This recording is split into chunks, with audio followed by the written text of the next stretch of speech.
Chapter 191. The latest chapter of this book is not finished yet. For more exciting content, please scan the QR code below to download the app. The novel will be updated at a faster rate. Millions of novels will be read for free. All the novels that can't be found on the internet are available here. Little Jing Kong put on his clothes and pulled up his pants. He jumped on the bed and continued to show off. Jiao Jiao carried me here. Xiao Lulang, heh. Little Jing Kong raised his chin. Jiao Jiao even brought me my clothes. She's so considerate. Xiao Lulang, heh heh.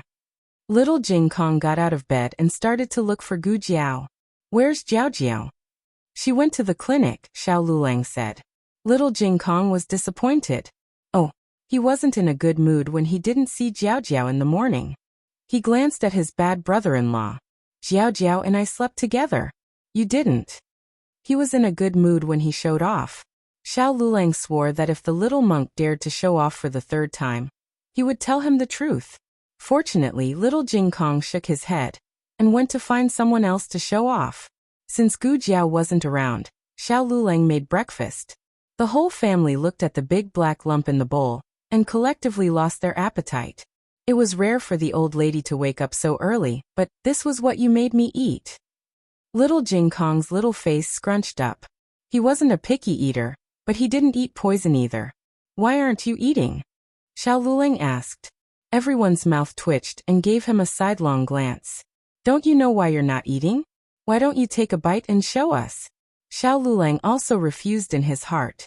Adhering to the principle of not wasting food, the family still braced themselves and ate the unknown paste in the bowl. Other people's culinary skills were getting better and better, but Xiao Lulang was getting worse and worse. Guyan was so disgusted by the taste that he rolled his eyes. I have to take 2 more heart medicine. After an indescribable breakfast, the family left Xiao Lulang and had a small meeting. Little Jing Kong stuck out his tongue and said, "Bad brother-in-law, you're not allowed to enter the kitchen anymore. If I fainted in class today, it must be because I ate his breakfast and got poisoned." Gu Yan, Gu Xiaoshan, and the old lady nodded in unison. They unanimously decided to blacklist Xiao Lulang in the kitchen. As long as he did not starve to death, he was not allowed to enter the kitchen again. After missing Xuanningxiang, the whole family began to miss the old chancellor. Even the old lady, who was inexplicably angry whenever she saw the old chancellor, felt that at least the guy's culinary skills were reliable. The old chancellor was very busy these days. He was busy playing hide-and-seek with the emperor. He couldn't really let the emperor find out about Jadewater Alley, so after moving out of the inn, he rented a small courtyard in the suburbs. That courtyard was signed by the guarantor and registered in the yamen. The emperor followed the clues and found this place in a few days. On the first day, the old chancellor was not here. On the second day, the old chancellor was still not here. On the third day, the fourth day. On the fifth day, the 2 eunuchs who were squatting nearby finally saw the old chancellor. One eunuch was responsible for delaying the old chancellor, while the other eunuch rushed back to the palace to report to the emperor. Just like this, on an ordinary afternoon, the emperor saw the old chancellor whom he had not seen for 3 years. The old chancellor looked much older than 3 years ago. Nonsense, he deliberately blew the cold wind for an hour on the way here. His hair was messy and his mouth was blown. Your Majesty. The old chancellor walked down the carriage and bowed to the emperor. With his appearance, how could the emperor bear for him to bow? He hurriedly supported him with both hands. My dear minister, please get up. The old chancellor displayed his palace-level acting skills. His eyes were red and glistening with tears. I'm no longer a minister in the imperial court. Calling me your dear minister is too serious. It's windy outside. My dear minister, you need to take care of your body. Let's talk inside. The truth was that the emperor had been waiting here for 15 minutes. It was so cold that his teeth were chattering. The 2 of them entered the house. The house was simple and crude, but it was cleaned up by Lu Quan. The emperor thought it would be warmer after entering the house. Unexpectedly, he thought too much. There was no charcoal brazier in the house, so the temperature was almost the same as outside. The emperor was shivering from the cold. He felt that the old chancellor had a hard time these few years. The old chancellor's reaction was very calm. as if he was used to such a bad living environment. He said gently, "Your Majesty hasn't drunk the tea I made for a long time. Lu Quan, boil a pot of water and bring it over." Yes. Lu Quan went to the kitchen to boil a pot of water. The old chancellor personally brewed a pot of Longjing tea. The emperor was used to the good tea in the palace. Drinking this kind of old tea was no different from drinking rancid water. He finally couldn't help but ask, "My dear minister, why are you living such a poor life?" Even if the old chancellor was an honest official who only took the imperial court salary, he shouldn't be in such dire straits. An ordinary official's family had to raise a huge harem. However, the old chancellor's wife died early and he didn't have a son. His salary was enough for him to live a rich life. The old chancellor thought to himself, "Wasn't he robbed by your mother? Forget it, he's not your biological son." Speaking of the current emperor's life experience, it was actually a little pitiful. His birth mother was only a little palace maid who got pregnant with the late emperor's favor by chance. In the harem of Zhao country, the concubines below the third rank weren't qualified to raise the emperor's son. After he was born, he was sent to concubine Jing's palace and was raised by her. The old chancellor smiled and said, "I feel that this kind of simple life is very good. It makes one feel peaceful. The imperial court has been going through ups and downs for so many years. It's rare to have such a peaceful time." When he said this, His Majesty really felt a little touched. As the emperor of a country, he had never had a peaceful day from the imperial court to the harem. When he was waiting for the old chancellor in the cold wind, he had the least distracting thoughts in his heart. Sitting in the room now, he didn't have to worry about the imperial court situation. It was really a steal of leisure. The emperor suddenly felt that this room didn't seem so unbearable. "My dear minister, did you come back to the capital to see Elder Feng?" He had heard the news of Elder Feng's death. He felt sorry for such an excellent talent. The old chancellor nodded. "It's for Elder Feng. I also want to see your Majesty." The emperor sighed. "I've reopened the Directorate of Imperial Studies. However, I feel that something is missing without my dear minister." The old chancellor said, "There are many talents in Zhao country. Your Majesty will definitely find a suitable person to take over the Directorate of Imperial Studies." The emperor sighed again. "Sigh, my dear minister, I'm afraid you haven't heard about the Directorate of Imperial Studies." The old chancellor was stunned. The Directorate of Imperial Studies. Did something happen again? The emperor told him about Zheng Sai's messy accounts. Not only did he embezzle and take bribes, but he also changed the results of the Imperial Studies supervisor without permission. How can I let such a person take over the Directorate of Imperial Studies? I really want to kick him out of the Directorate of Imperial Studies. The old chancellor hurriedly said, "Your Majesty, please calm down. Everyone makes mistakes. Zheng Sai took bribes a few years ago. Now that he has turned over a new leaf, why don't your Majesty give him another chance? As for changing the results of the Imperial Studies supervisor, I believe Zheng Sai won't be so muddle-headed. There might be some misunderstanding." What kind of joke was this? Without Zheng Sai's black and bad deeds, how could he, a white lotus, be white? The old chancellor said a few more good things about Zheng Sai. Finally, the emperor dispelled the idea of abolishing Zheng Sai. After that, the emperor talked to the old chancellor about inviting him back to the Directorate of Imperial Studies. The Directorate of Imperial Studies supervisor hasn't been opened for a long time. People's hearts are scattered. Imperial tutor Zhuang's first grandson, Prince An, has returned from Qin country. He entered the Directorate of Imperial Studies with first place. The emperor stopped here and looked at the old chancellor affectionately. "We are currently in need of people. I hope that my beloved minister can return to our side and help us stabilize the country of Zhao." The old chancellor did not immediately agree. His Majesty's gaze fell on the old chancellor's complicated expression and asked, "Beloved minister, are you still upset about Ahing's matter? Does my beloved minister not want to return to the Directorate of Imperial Studies, because that is where Ahing's accident happened?" The old chancellor was silent. His Majesty did not force him, and stood up to leave. When he reached the door, he suddenly turned around. Aheng's spirit in heaven must also hope to see the chancellor return. The old chancellor's expression became even more sorrowful. His Majesty sighed and left. Confirming that the carriage was far away, the old chancellor's expression changed in a second. Lu Quan, take out the drumstick. I'm starving. Gu Jiao did not sleep well last night. During the day, there was nothing to do in the medical clinic. She returned to her own small courtyard to rest. After sleeping for about 2 hours, she was woken up by a knock on the door. Miss Gu, come out for a moment. It was Xiao Sanzi's anxious and careful voice. Gu Jiao also had a morning temper. She impatiently pulled her small ears and went to open the door for Xiao Sanzi with a dark face. Xiao Sanzi was startled by her frightening aura. Miss Gu, what's the matter? Gu Jiao asked. Xiao Sanzi embarrassedly said, that person from last time came. Which person? Gu Jiao asked him with a dark face. Xiao Sanzi swallowed his saliva and thought to himself, can you not have such a dark face? I feel like my life is in danger at any moment. Xiao Sanzi boldly said.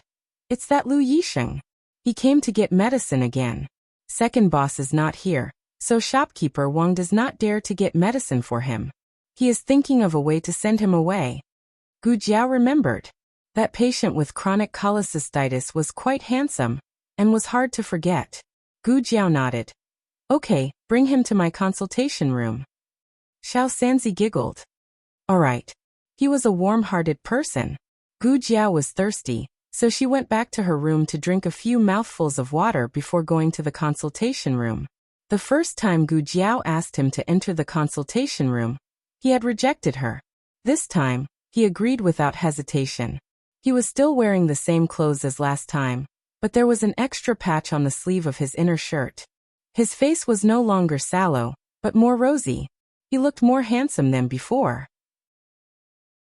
When he saw Gu Jiao walk in, he stood up and greeted her. Miss Gu. Have a seat. Gu Jiao sat down opposite him.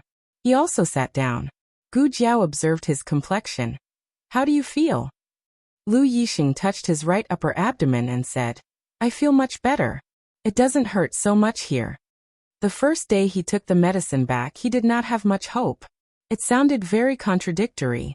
He knew that no doctor in the capital would treat him with the right medicine, but he always hoped for a miracle.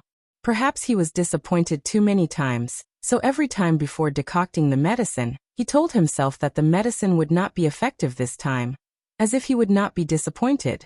The first night he took the medicine, he did not feel much better. The next night he had a better appetite. On the third night, he almost did not feel any pain and had a good night's sleep. After that, he got better day by day. Today, he only felt a faint pain occasionally. Gu Jiao expected that his treatment would be effective. Gu Jiao pointed to the pulse pillow on the table. Put your hand on it. Lu Yixing was still not used to a female doctor feeling his pulse. He hesitated for a moment before slowly putting his hand on it. Gu Jiao's cold fingertips touched his pulse. Seeing no evil, Lu Yixing lowered his eyes. His pulse was still stable, except that it was beating a little fast. Gu Jiao withdrew her hand and used her fingers to open his eyelids to take a look. This action caused her body to lean towards him. The girl's breath was pervasive, like the fragrant grass after the rain, clean and fresh. Lu Yixing's eyelashes trembled. Gu Jiao let go of him and said with satisfaction, Not bad. Continue to take the medicine. I'll give you another one to protect your liver. Lu Yixing opened his mouth. Gu Jiao promptly said, No extra money. Oh. Lu Yixing breathed a sigh of relief. Last time, the medicine cost 100 copper coins. He only brought 100 copper coins today. Gu Jiao wrote a prescription. She wrote the prescription with a charcoal pencil. Her handwriting was not bad, but the way she held the pencil made Lu Yixing curious. Was there anyone who held a pencil like that? This time it's for 7 days, Gu Jiao said. Lu Yixing said, But I only brought enough money for 5 sets of medicine. Gu Jiao did not raise her head and said, Then you can owe me first. I'll pay you next time. Lu Yixing suddenly sneered. Aren't you afraid that I won't come if I have the prescription? Gu Jiao said, Other than the miracle pharmacy, who else in the capital would dare to give you the right medicine? Lu Yixing laughed again. This time, it was a self-deprecating laugh. He looked at Gu Jiao. But miss, are you really not afraid of getting into trouble? Gu Jiao handed him the prescription she had written. This is my problem. You're the patient, so you don't need to worry. Lu Yixing took the prescription. The handwriting was not very beautiful, but it was vigorous and powerful. He held the prescription tightly and said coldly, if you really get into trouble because of treating my illness, I won't do anything. Gu Jiao said, okay. Lu Yixing was very surprised by this answer. He looked at Gu Jiao. Although this was not the first time he saw her, this was the first time he really looked at her. She looked like she was only 14 or 15 years old. She had a calm temperament that did not match her age. She had an eye-catching red birthmark on the left side of her face. If a normal girl looked like her, she would probably hide at home and not dare to go out. However, she was not timid at all. Her body had a very unique aura. Do you have any other questions? Gu Jiao looked at him. Lu Yixing looked away and said, no, I just hope you don't regret it. If you think that I'm from the Lu family and want to bet on me, then I advise you to give up. The Lu family will never be able to make a comeback, so don't help me in my hour of need. It won't bear fruit. Gu Jiao said, okay. He had said everything he needed to say. If she did not believe him, there was nothing he could do. Lu Yixing turned around and left. The moment he was about to cross the threshold, Gu Jiao said casually, do you want to make a bet? Digression. Cutie's Circle of Readers has a book review activity.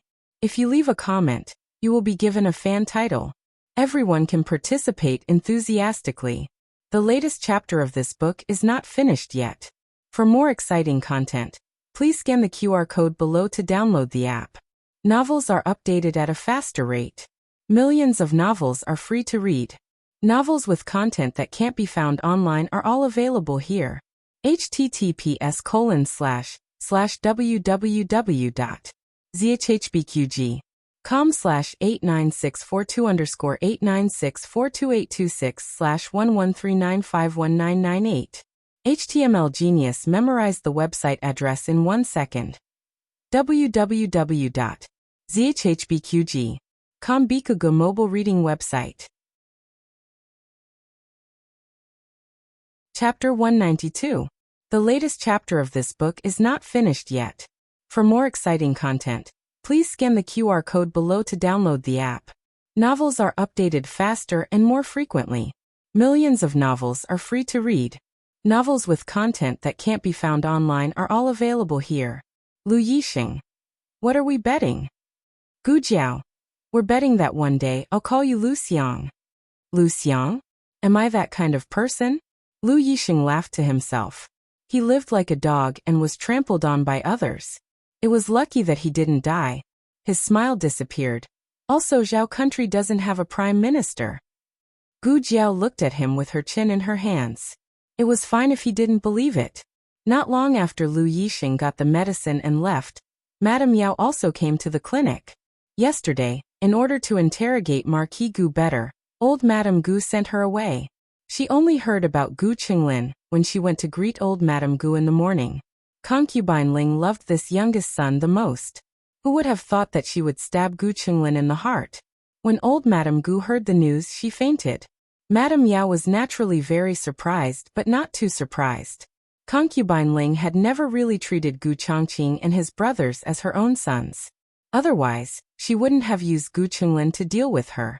However, Concubine Ling was crazy to this extent, which made Madame Yao sigh. I heard that old Madame Ling fed her a bowl of infertility medicine before she married into the family. And the night she married into the family, she was fed another bowl of infertility medicine by old Madame Gu. Her heart is full of hatred. On the carriage, Nanny Fong told Madame Yao the news she heard. Madame Yao didn't know if the news was true or not, but Concubine Ling had been in the residence for many years, and had never been pregnant. Madame Yao didn't come to the clinic to see Gu Qinglin, but to see Gu Jiao.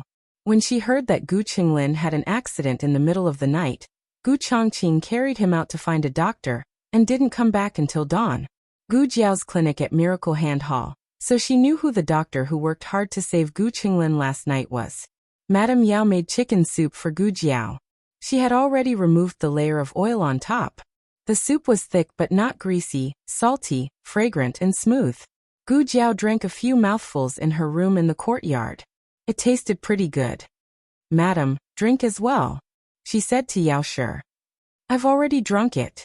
Yao Shi placed the bowl that Gu Jiao had given her in front of her, and placed it in front of Gu Jiao. Dotingly she said, "You can drink." Gu Jiao had been busy for half the night. In the morning, she was so sleepy that she fell asleep immediately. After that, she treated Lu Yisheng. Only now did she realize that she had not eaten much. He was quite hungry. Yao Shi saw that she was enjoying the food, and felt both gratified and distressed. Yao Shi did not ask why Gu Jiao saved Gu Qinglin. Yao Shi believed that her daughter had her own considerations for everything she did. She also had her own unshakable position. She would not advise her daughter to do anything to Gu Qinglin, but she would not stop her daughter from making any decisions. Besides, she did owe Gu Changqing. Whether it was for her or for the sake of a doctor, there was nothing wrong with her daughter's actions. Gu Jiao finished the chicken soup and ate the chicken. Her little stomach was full. Yao Shi was afraid that she would get tired and peeled another grapefruit for her. The grapefruit was sweet and sour. It was perfect for relieving grease. Gu Jiao ate very comfortably. Yao Shi saw the tiredness between her brows and said with heartache, "Go sleep for a while." Gu Jiao gave a small yawn. She really wanted to sleep after eating. However, she could not sleep for now. She had to go see how Gu Qinglin was doing. Gu Qinglin was placed in a room in the back of the house. It was right next to the emergency room. It was also quite close to Gu Jiao's courtyard. Gu Qinglin quietly lay on the bed. Marquis Gu went to the Ministry of Works. Gu Changqing went back to his room to ask concubine Ling and tidy up Gu Qinglin's clothes. Gu Qingfeng stayed here to take care of him. But at this time, Gu Qingfeng was not there. After asking Dr. Song, she learned that Gu Qinglin just woke up and Gu Qingfeng went to buy him food. "How is his body temperature?" Gu Jiao asked. Dr. Song said, "Just measured, it's normal." Under Gu Jiao's careful guidance, Dr. Song has become proficient in using a thermometer, blood pressure gauge, and stethoscope. Gu Jiao nodded her head and said, "When did he wake up? How long has he been awake? How is his consciousness?" Dr. Song carefully recalled. "He woke up half an hour ago. When he woke up, he didn't speak. When I asked him, he didn't answer. He was in a daze." Second young master Gu said that he would buy him food, but as soon as he left, he closed his eyes and fell asleep again. There was no problem with the operation itself. The blood donor was a close relative, and the recipient had a certain probability of rejection. But Gu Jiao used a disposable white filter. The white blood cells that could easily cause rejection were successfully filtered out, so it was not a problem with the blood transfusion. So Gu Qinglin's strangeness should be a psychological blow. Concubine Ling's knife not only stabbed his heart, but also his soul and his beliefs. All of his beliefs seemed to have collapsed overnight. He began to be unsure whether this world was real or not. "That's right, Miss Gu." Dr. Song was used to this name, and did not change it. Gu Jiao also liked this name more. "Just now shopkeeper Wang came. He asked me to ask you the medical fee." Now they already knew that Gu Chengfeng was Gu Jiao's half-brother. They were on the same side, so Gu Jiao said bluntly, "Just charge what it should be. The operation fee is 10 taels, the medical fee is 10 taels, the examination fee is 10 taels. In addition, he is in intensive care, 3 taels a day." Dr. Song broke out in a cold sweat. Was it so expensive? Not long after, Gu Chengfeng came back in a hurry. He carried a big box of food. "Third brother, I bought your favorite crispy duck and red bean cake." Dr. Song looked at Gu Qinglin on the bed in embarrassment, and then looked at Gu Jiao. "Injured like this, you can't eat such greasy things, right?" Gu Jiao did not stop him. Soon, Dr. Song understood why Gu Jiao did not say anything to stop him. Gu Qinglin did not eat anything at all. He did not even drink water. After he woke up, he only opened his eyes and stared blankly at the beam. He did not respond. He did not respond when the spoon was put to his mouth. It was not easy to open his mouth and feed him, but all of it flowed out from the corner of his mouth. Gu Chengfeng anxiously looked back at Gu Jiao and Dr. Song. "You think of a way." Gu Jiao looked at him lightly. I can't do anything about this. Gu Qingfeng gritted his teeth. Although he was unwilling, he understood that Gu Jiao was right. Gu Qinglin did not have the will to live. Even if his injury was cured, his heart was dead. This kind of blow was even more unexpected than concubine Ling's betrayal. Gu Qingfeng would never have thought that this domineering, arrogant, and heartless younger brother of his would one day become like this. The people from Pine Crane Courtyard also arrived. They were old Madame Gu's confidant nanny and 2 clever maids. The confidant nanny was surnamed Gue. Seeing her master like this, she burst into tears. Damn it! Old Madame Gu doted on her for a long time, but look at what she did. Gu Qingfeng did not speak. He could not say anything. Nanny Gue said to Gu Qingfeng. Second young master also did not sleep for a night. Go back to the mansion. I will take care of third young master here. Gu Qingfeng endured and said, I won't go. I want to wait for third brother to wake up. Completely awake, not as if his soul was sucked out. Nanny Gue could not persuade him and said to him, then second young master should eat something. Gu Qingfeng did not have the appetite, but he still nodded. Nanny Gue opened the food box. Inside were 2 bowls of millet porridge, a bowl of pork blood and tofu soup, a plate of radish stewed with crucian carp, a basket of steamed pork ribs, and a few stir-fried side dishes. When Gu Qingfeng saw the pork blood and pork ribs in the bowl, an image suddenly appeared in his mind. Gu Qinglin's blood was splattered, his flesh was opened, cleaned and stitched up. Every detail was impossible to forget. Take it away. He could not eat it. Nanny Gue was confused. What's wrong, second young master? Are these dishes not well made? They are all very nutritious. Third young master lost too much blood, so I specially asked someone to buy fresh pork blood. It was freshly slaughtered, so it was still warm. It would have been better if she did not say anything. Once she said it, Gu Qingfeng could not take it anymore.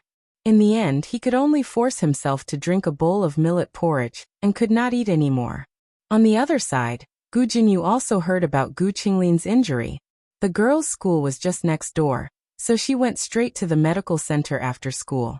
Gu Qingfeng was in the backyard taking a breather. When he saw her, he frowned. What are you doing here? Gu Jinyu said softly. I heard that third brother was injured, so I came to see him. How is third brother? Is he out of danger? Gu Qingfeng and Gu Jinyu minded their own business. He did not really like her, but he did not hate her either. Today, unfortunately, he was in a very bad mood, and Gu Jinyu had bumped into him. What does it have to do with you? He said angrily. Gu Jinyu choked. Second brother was usually not so fierce. Gu Jinyu said gently. Second brother, I don't mean anything else. I'm just worried about third brother. Gu Qingfeng said sarcastically. Worried about him? I think you're just secretly happy in your heart. Don't think I don't know that all 4 of you, mother and children, wish for him to die. Gu Jinyu felt wronged. I didn't. Gu Qingfeng could not be bothered with her. He turned and went back into the house, closing the door and not allowing her to take even half a step in. Gu Jinyu was unjustly implicated. Yao Shi, Gu Jiao and Gu Yan did not like Gu Qinglin, but she sincerely hoped that Gu Qinglin would get better. Gu Jinyu bit her lip, and was about to leave unhappily when she accidentally saw Gu Changqing carrying a basket of herbs out of the storeroom. Eldest brother? She was about to go up and greet him when she saw Gu Jiao also coming out of the storeroom, carrying another basket of herbs. Leave it there. I'll move it. After Gu Changqing placed the herbs on the shelf, he turned to take the basket in Gu Jiao's arms. How many more baskets are there? 5 baskets, Gu Jiao said. Gu Changqing went to the storeroom and took out all 5 baskets of herbs. Then the 2 of them started to sun the herbs together. Gu Changqing still looked unsmiling. Perhaps even he himself did not realize that his brows were no longer as sharp as before. When he interacted with Gu Jiao, they even looked like siblings. When Gu Jiao walked under the shelf, Gu Changqing would even put his hand under the shelf to prevent Gu Jiao from hitting her head. Gu Jinyu's heart was suddenly filled with mixed feelings. Why was it that she had put in so much effort, but eldest brother refused to even say a word to her? And this wild girl from the countryside had gained eldest brother's favor just because she was a medicine boy in this clinic? Third brother was not treated by her. She was just a medicine boy.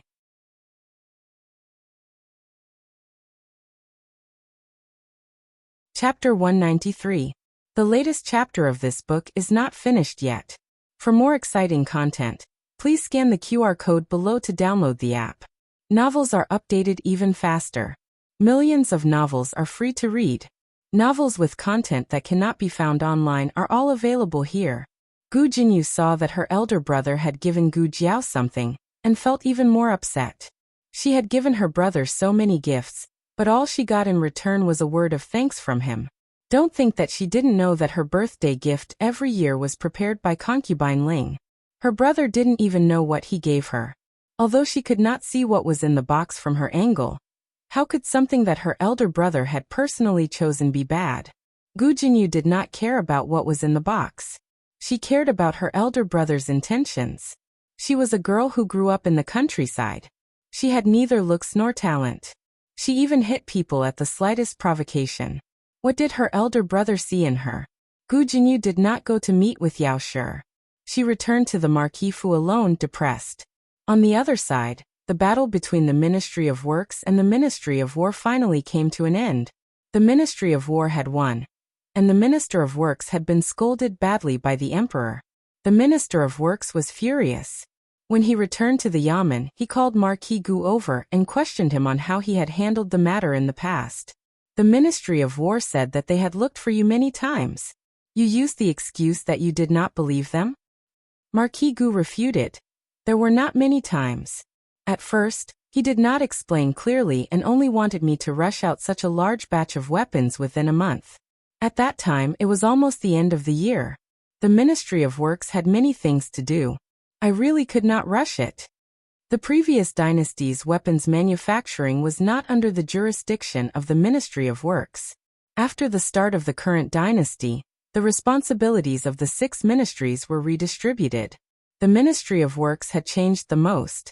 The Ministry of Works suddenly had many things to do. However, their salaries did not increase and their status did not increase. They could be said to be the leader of the 6 ministries. Minister Zhao knew that Marquis Gu was not lying. The Ministry of Works was in charge of the entire Zhao country's fields, irrigation, civil works, transportation, government-run industries, including but not limited to weapons manufacturing. Once the end of the year came, they would be so busy that they would have to split into 3 or 4 people. But what was he angry about? Marquis Gu did not investigate and insisted that the commoners could not have better wind-blowing technology than the imperial court. In the end, the commoners had it, and the Ministry of War had brought it back. Now the entire Ministry of Works had to go to the Ministry of War to learn how to blow air. Was this something a human would do? Would he still have any face left? On the way back from the imperial court, he was almost laughed to death by his colleagues. I don't even know if I should call you stupid or arrogant. Minister Zhao was fuming with rage. Marquis Gu pursed his lips and said, If you were here, would you believe it? Minister Zhao choked. Marquis Gu had an expression of I knew it. See who dares to believe it. Why wouldn't I believe it? Who didn't know how to give advice after the fact? Minister Zhao said seriously, You didn't tell me at that time. If you did, I would have sent someone to the county to invite him over. Marquis Gu looked up at the sky. Go on. Zhao Shangshu. The old Marquis had lived a valiant life. How could he give birth to such a naive son? But then again, he really didn't dare to believe it. When the Minister of War had told him about the civil wind-blowing technique, he had scoffed. That old man, the Minister of War, was also very bad. The piston bellows were clearly on the way, but he just didn't tell him. He had thought that the Ministry of War was bragging about it, so he didn't hesitate to ridicule him and say many harsh words. Now every word was slapping his own face. Minister Zhao asked, I heard that it was invented by a 14 or 15-year-old girl. Weren't you in the county at that time? Have you heard of such a girl? There were many girls in the county, and he had one at home. Unfortunately, she was born to be his nemesis. What's wrong? Do you know her? Minister Zhao saw that Marquis Gu's expression had suddenly become serious and asked. Marquis Gu waved his hand and said, There are many 14-year-old girls. It can't be that girl randomly. Minister Zhao nodded. That's true. But I heard from the people in the smithy that she is a little farmer's girl. Our Ministry of Works suffered a great loss this time. If we can find her, we will definitely be able to regain our face in front of His Majesty. A little farmer's girl in the county? It can't really be that girl, right? Marquis Gu quickly shook his head decisively. That girl was illiterate. It was more likely that she knew how to feed pigs and farm. She invented the piston bellows that could crush the Liang Kingdom's water pipes? How was that possible? Marquis Gu said. Sir, in my opinion, that girl must be a disciple or family member of some otherworldly expert. She didn't want to enter the world, so she didn't reveal her identity. Minister Zhao thought for a while and said thoughtfully, All right. I heard from the people in the smithy that her surname seems to be Lu, or Gu. The sky gradually darkened. Gu Jiao finished a day of treatment and finally went to check on Gu Qinglin's condition. Gu Qingfeng had something to ask her. Now, as long as there was meat on the table, he would think of the scene of Gu Qinglin's surgery. Those scenes were simply too shocking. If this went on, he was afraid that he would become a monk. He wanted to know if there was any medicine for this illness. However, Gu Jiao didn't give him a chance to speak and turned to leave. Hey, you're leaving just like that? Gu Qingfeng asked unhappily. Gu Jiao looked at him indifferently. Gu Qingfeng straightened his face and said, What if my brother is in danger? There's Dr. Song. Gu Jiao said. Gu Qingfeng wanted to say something but hesitated. This Dr. Song was obviously a novice. When he was injured when the brothel collapsed, Dr. Song was the one who stitched him up. The stitches were crooked and ugly, and it hurt for a long time. If you're not satisfied, you can go to another clinic, Gu Jiao said casually. She walked to the door and handed over the case to Dr. Song. She looked at Dr. Song encouragingly. This kind of serious injury to the heart is very rare. You have to cherish this opportunity to practice. Dr. Song was full of ambition. I will. Gu Qingfeng's face was full of black lines. Is it really good for your clinic to cheat people like this? Write the bill. Gu Jiao threw a bill into Gu Qingfeng's arms. Gu Qingfeng took it and looked. Why is it 1,000 taels again? Didn't you say that third brother's medical expenses were only a few dozen taels? Gu Jiao raised her eyebrows. This is not his, it's yours. Gu Qingfeng glared. What did I do?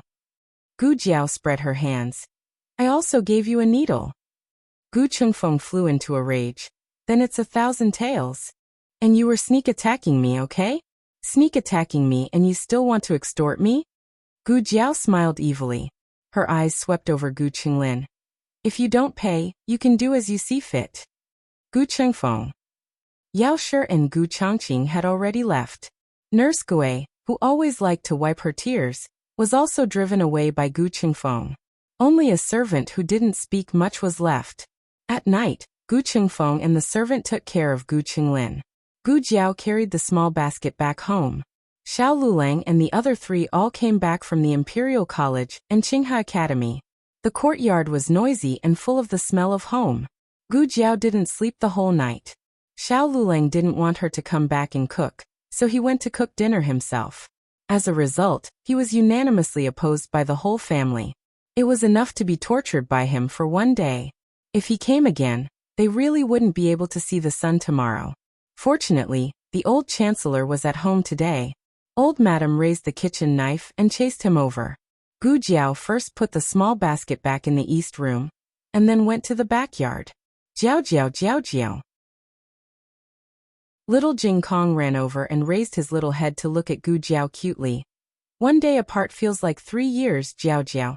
We haven't seen each other for 3 years. I miss you so much. The corner of Gu Jiao's mouth twitched. Where did he learn to say such vulgar words of love? Jiao Jiao, did you miss me? Little Jing Kong continued to act cutely. Yes. Gu Jiao patted his little bald head. Oh, he grew some more hair. Little Jing Kong pulled Gu Jiao's hand. Jiao Jiao, did you carry me over last night? Did you miss me so much that you broke? Gu Jiao glanced at Xiao Lulang who was chopping firewood in the courtyard and nodded to little Jing Kong. And yes. Little Jing Kong proudly raised his little chin. I knew it. He thought of something and pulled Gu Jiao to a small basin. He pointed at the small fish in the basin and said, "Jiao Jiao, look, my good friend gave it to me." "You have a good friend?" Gu Jiao was surprised. Little Jing Kong was not a very sociable child. She had never heard of him having any friends. "She's from the class next door. Her name is Su Kanji." "Kanji as in kanji," Little Jing Kong said. Gu Jiao was a little surprised that he actually made friends with someone from the class next door. She and Xiao Lulang had always been worried that little Jing Kong was too precocious and would not be able to play with his peers. Moreover, there was a gap between him and the adults. In the long run, it was inevitable that he would be isolated. Little Jing Kong showed off his small fish. "Is it beautiful?" Gu Jiao went against her conscience and said, "Yes, it's quite beautiful." "What kind of fish is it?" She had never seen such an ugly fish. Little Jing Kong said seriously. Little Su said that they are piranhas. Gu Jiao's little body trembled. What kind of children were they? Why were they so cruel? "I thought that you could be like a normal child and make friends with a normal child. I was really naive." Little Jing Kong's sense of beauty was not the same as that of normal people. His sense of beauty was influenced by his master. Then he also influenced the few little monks in the temple. For example, the red birthmark that most people could not accept happened to be on little Jing Kong. And the few little monks' sense of beauty, these few fish were the same. Not only did they look obedient, but their eyes were also fierce. However, there was a piece of golden fish scale on top of their heads that shone under the sun. Little Jing Kong was fascinated by them. Little Jing Kong took the initiative to talk to a child in the Imperial College for the first time, because of these few beautiful fish. Of course, they were not piranhas. It was just a child's boast. They were just ordinary freshwater fish. However, they were not a species from Zhao country. They were transported from Liang country, which was far away. They were very precious. Of course, little Su did not say these things because he did not understand. "Jiao Jiao, can I raise them?" Little Jing Kong asked Gu Jiao. He was a sensible and polite child. Before raising pets, he would ask for Jiao Jiao's permission first. Gu Jiao nodded. "Yes, but you have to feed them and change their water by yourself. Also, we don't have any experience in raising fish, so we can't help you in this aspect." "Okay." Little Jing Kong nodded obediently. "Jiao Jiao, don't worry. I will ask little Su for more advice. I will definitely raise them until they are fat. Then, when I grow up, I can eat them." "Gu Jiao, so you raise fish to eat them?" The little birds that were jumping around in the yard suddenly stopped making any noise. At night, Gu Yan, who worked for little Jing Kong, went to the chicken coop to feed the 7 chickens. However, he found that they were all on a hunger strike. "Gu Yan, there were 6 dishes and 1 soup for dinner. The children in the family were all at the age of growing up. The old chancellor prepared enough portions for little Jing Kong. He had a big appetite, but he did not grow taller. It was also worrying. The old chancellor's cooking successfully wiped away the shadow brought by Xiao Liulong's breakfast. The whole family was full. After dinner, the old madam asked about the situation of the day as usual. Gu Jiao and Xiao Lulang did not mention anything about Gu Qinglin's visit. The two of them did not think that Gu Qinglin was worthy of their family discussion time at the dinner table. Except for little Jing Kong making a new friend in the Imperial College, nothing new happened to the rest of the family. However, Xiao Lulang, who was always silent at the family meeting, spoke for the first time. "There is a carpenter master near the Imperial College who wants to take in apprentices. Tomorrow the Imperial College and Qinghe Academy will have a weekend break.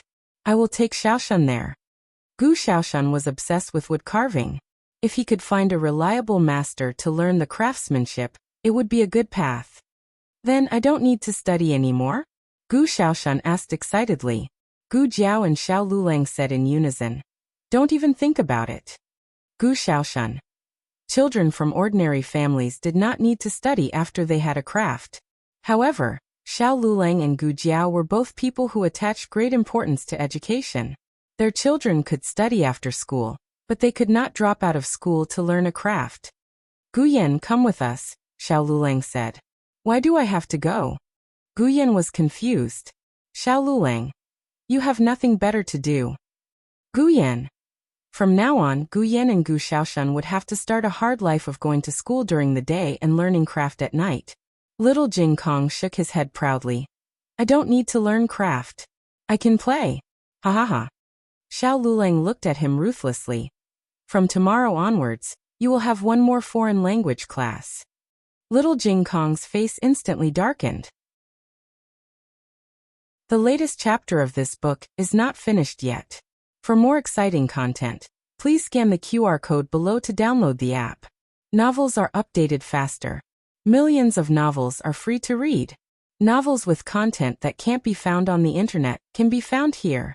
https://www.zhhbqg.com/89642_896428226/11392128. HTML Genius remembered the website address in 1 second. www.zhhbqg.com Bikuj mobile reading website. Chapter 194. Please scan the QR code below to download the app for more interesting content. More novels are updated faster. Millions of novels are free to read. You can find all the novels that you can't find online. But aren't you going to take the Imperial examination in spring? Where do you have so much time to teach me? Don't you want to take the exam properly? Little Jing Kong wasn't easy to compromise. His words touched Gu Jiao's heart. Now the most important thing in the family was the Imperial examination in spring next month.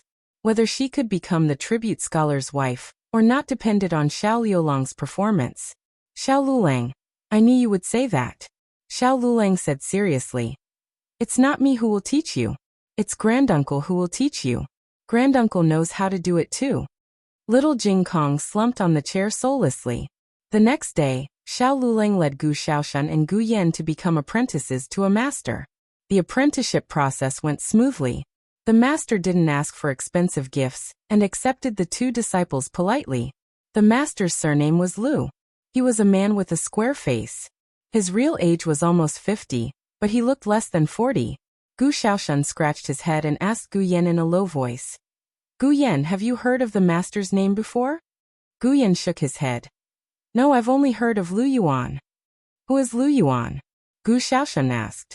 He was a bumpkin and didn't know anything about the capital. Gu Yan explained patiently. A master. He's amazing. Although our master's surname is Lu, he has nothing to do with that master. Master Lu was the most famous craftsman in the Zhao kingdom. Even the emperor's dragon throne and dragon bed were made by him. It could be seen how important his position was in the Zhao kingdom. There were rumors that the swallow carved by Master Lu could fly, the fish carved by Master Lu could swim, and there were even rumors that Master Lu once carved a beauty. That beauty came to life and became Master Lu's wife. There were so many rumors about Master Lu that it would take more than 3 days and 3 nights to tell them all. However, this Master Lu was temperamental and eccentric. Once he offended His Majesty and was almost sentenced to death. After that, Master Lu went into seclusion and no longer accepted any business from the imperial court. There were also people who said that Master Lu had changed his name and continued working as a carpenter in another place. Nowadays, many people on the market boasted that they were selling Master Lu's works. As the two of them were talking in the courtyard, a woman wearing a cotton dress came out with a basket of salted vegetables. Just by looking at her figure, this woman could be said to be graceful, but when they looked at her face, both of them were a little startled. It was a face that had been disfigured. Unlike the smooth birthmark on Gu Jiao's face, this face was covered with crisscross scars. It was hideous and frightening. A timid person would have been scared away on the spot. The two of them, however, did not move. They stared at each other for a long time without losing their composure. Gu Jiao was often looked down upon because of her disfigured face. Gu Yan and Gu Xiaoshan would not treat others like this. Who are you? Gu Yan asked. His eyes were clear, without a trace of fear or disdain. The woman smiled. Ordinary people would feel warm when they smiled, but she was different. When she smiled, all the scars on her face moved, making her look even more hideous and frightening. She said, You're his new disciples, right? I'm your master's wife. So she was their master's wife. Seeing that she didn't seem to be lying, the two of them cupped their hands and bowed to her. Master's wife. The woman didn't say yes or no. She only smiled faintly. She put the basket of salted vegetables on the shelf to dry, then turned around and went into the room. Gu Yan was even more certain that this craftsman surnamed Lu was not Master Lu. Master Lu's wife was a great beauty. Anyone who saw her would be captivated by her beauty. His aunt consort Shu was already considered a peerless beauty in the 6 palaces, but it was said that compared to Master Lu's wife, she would still be overshadowed. Gu Yan and Gu Xiaoshan waited in the courtyard for a while before Xiao Lulang and Master Lu came out. I'll leave the 2 children to you. Xiao Lulang cupped his hands and said to Master Lu. Master Lu also slightly returned the greeting. Young Master Xiao is too polite. I'll be going out with my wife for the next 2 days. I'll have them come back to class in 3 days. Okay. Xiao Lulang agreed. He let Gu Xiaoshan and Gu Yan say goodbye to Master Lu before leaving in the carriage. After the 3 of them left, Master Lu was about to return to his room when he saw his wife, Nan Xiang, come out of the room. It's windy. Why did you come out? Master Lu walked forward and held his wife's arm with concern. Nan Xiang looked at the carriage that was gradually disappearing at the end of the alley and asked him, why did you suddenly agree to accept disciples? Don't you hate being a master the most? Alas. Master Lu sighed. That youth called Xiao Lulang is Elder Feng's disciple. I owed Elder Feng a favor in the past. This time, I'm returning it to Elder Feng. Elder Feng accepted a disciple. Nan Xiang curled her lips. That old fogey doesn't even like great scholar Zhuang. How could he take a liking to a crippled child? The great scholar Zhuang she spoke of was the 4th master of the Zhuang family, Zhuang Xinji. A while ago, he was appointed as the provincial governor of Yuzhou, and was one of the top scholars in the Zhao country. Zhuang Xianji had always respected Elder Feng, and hoped to inherit his mantle. Unfortunately, for some unknown reason, Elder Feng didn't accept him as a disciple. I think that boy is not bad. Master Lu said. He doesn't seem like an ordinary country boy. How could someone that Elder Feng took a liking to be a simple person? Nan Xiang smiled faintly, and changed the topic from Xiao Lulang. Isn't the price too high for a favor and 2 more disciples? Master Lu said. Not at all. If it weren't for Elder Feng's help, I'm afraid I wouldn't have met you in my life. Elder Feng is our matchmaker. I have to repay this favor no matter what. Nan Xiang was amused. In front of outsiders, she was worried that she would look too scary when she smiled, but in front of her husband, she didn't have this concern. After she had laughed enough, she pulled her husband's hand and said, I like those 2 children. They are much better than those who came before. Gu Xiaoshan and Gu Yan weren't the first 2 who came to ask to be apprenticed to a master. There were countless people who came before them. There was no lack of talented people among them, but Nan Xiang didn't like any of them. As long as she appeared, those people would act as if they had seen a ghost. Some people were even scared to the point of peeing on the spot. It's good that Xiang likes them. He didn't look at aptitude when accepting disciples. It was all based on his wife's liking. Even if they were stupid, he would accept them. Needless to say, that pretty boy named Gu Yan seemed to be quite stupid. Teach them well. Nan Xiang said. Don't fool them. Master Lu cleared his throat. I know, madam. Although he agreed readily, he actually had a plan in mind. Carpentry was hard, tiring, and boring. Most people wouldn't be able to persevere for more than a few days. At most 3 months. He was sure that those 2 children would come to him and beg him to stop learning. Xiao Lulang and the other 2 returned to Baishui Alley. From afar, they could hear the commotion in the courtyard. It turned out that Feng Lin and Lin Qingye had come. Together with the 2 of them was a familiar face that they had met in Ping City, Du Ruhan.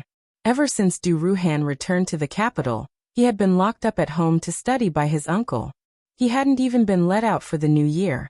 It was only when his aunt pleaded with his uncle that Zhuang Xianji allowed him a day off.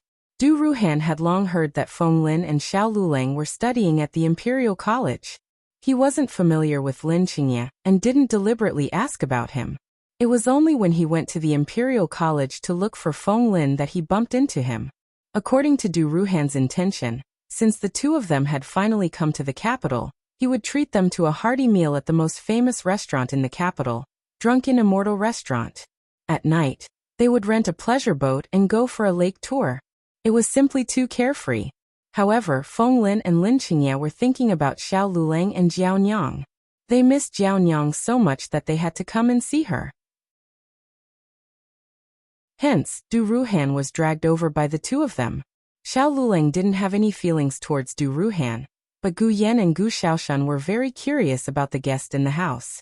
Jiao Nyang's younger brother. Feng Lin introduced Gu Yan and Gu Xiaoshan to Du Ruhan, then introduced Du Ruhan to Gu Yan and Gu Xiaoshan. He's my childhood playmate with your brother-in-law. You can call him older brother Du Xiao Lulang. You really don't think of yourself as an outsider. Gu Yan and Gu Xiaoshan greeted the guest. Gu Jiao went to buy groceries. Not long after the three of them returned, she also entered the courtyard. She immediately noticed that there was an additional guest in the courtyard. Obviously, the guest also noticed her. Xiao Lulang was about to introduce the guest when Feng Lin ran over excitedly and said, "Jiao Nyang is back. What did you buy that's so heavy?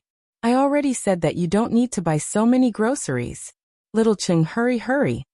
Lin Qingye quickly came over and took the groceries in Gu Jiao's hands.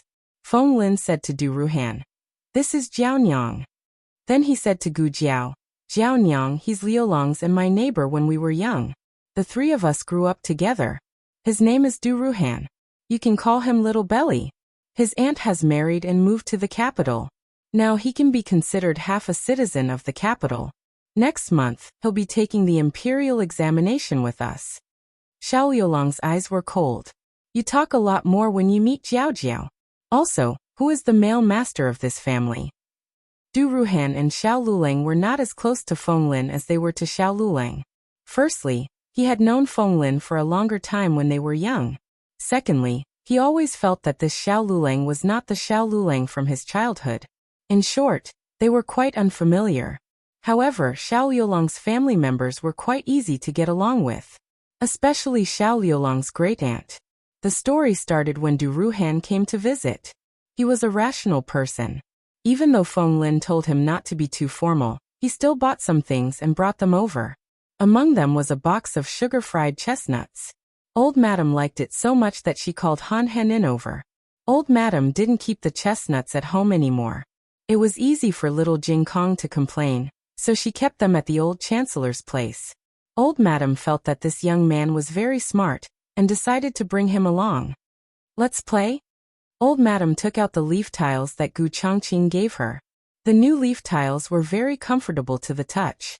Old Madam loved them so much that she couldn't put them down. Du Ruhan knew about the leaf tiles.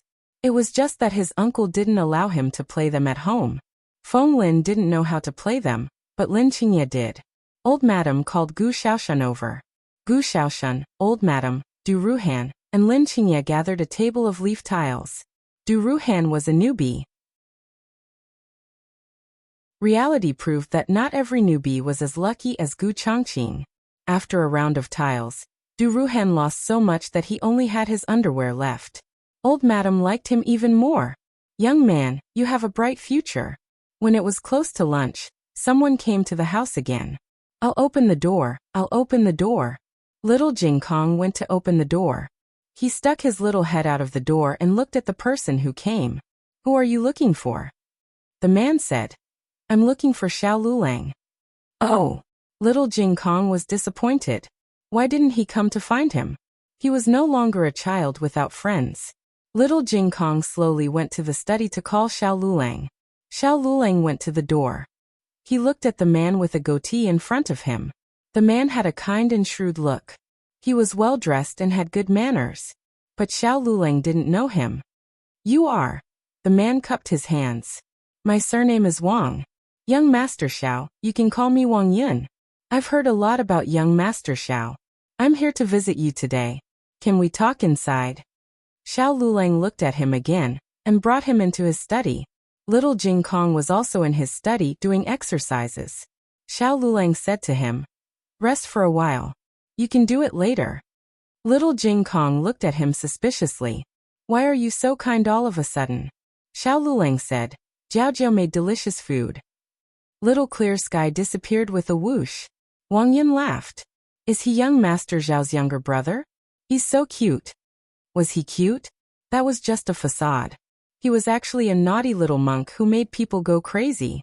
Xiao Lulang didn't want to ridicule the little monk in front of outsiders. He asked lightly, I wonder why Master Wang is here? Wang Yun didn't expect Xiao Lulang to be so direct. He was surprised and said with a smile, I'm here today to discuss something important with young Master Xiao. Xiao Lulang asked, about the imperial examination in spring? Wang Yun was surprised again and said with a smile, young Master Xiao is really smart. You even guessed this. Recently, many people had come to see Xiao Lulang about the imperial examination in spring. However, most of them came to the imperial college. Wang Yun was the only one who came to see him. Xiao Lulang said bluntly, I don't have the energy to tutor others, nor do I have the energy to guess the questions and write articles. There were only two kinds of people who came looking for Xiao Lulang. One was like Lin Qingye and Feng Lin, who were down to earth, asking for advice. The other was to ask the teachers to place a bet on the topic, and let Xiao Lulang write an article according to the topic and sell it to them. Xiao Lulang rejected them all. Wang Yun lowered his eyes and laughed. He flicked his wide sleeves and said, I'm not here to ask young Master Xiao to tutor my young master, nor am I here to buy young Master Zhao's essay. I want to ask young Master Xiao to. He said the last two words. The latest chapter of this book is not finished. For more exciting content, please scan the QR code below to download the app. Novels are updated faster. Millions of novels are free to read. Novels with connotations that can't be found online are available here.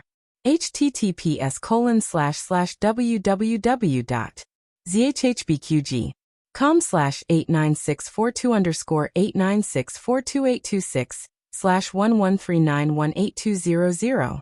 HTML Genius remembered the website address in 1 second.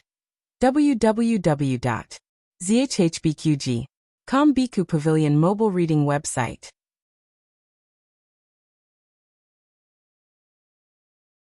Chapter 195. Please scan the QR code below to download the app for more exciting content. Novels are updated faster. Millions of novels are free to read. Novels with inner content that can't be found on the internet are available here. Jiao Jiao. Jiao Jiao. Little Jing Kong ran into the kitchen with his short legs. Gu Jiao was cutting vegetables. She looked up at him and asked, What's wrong?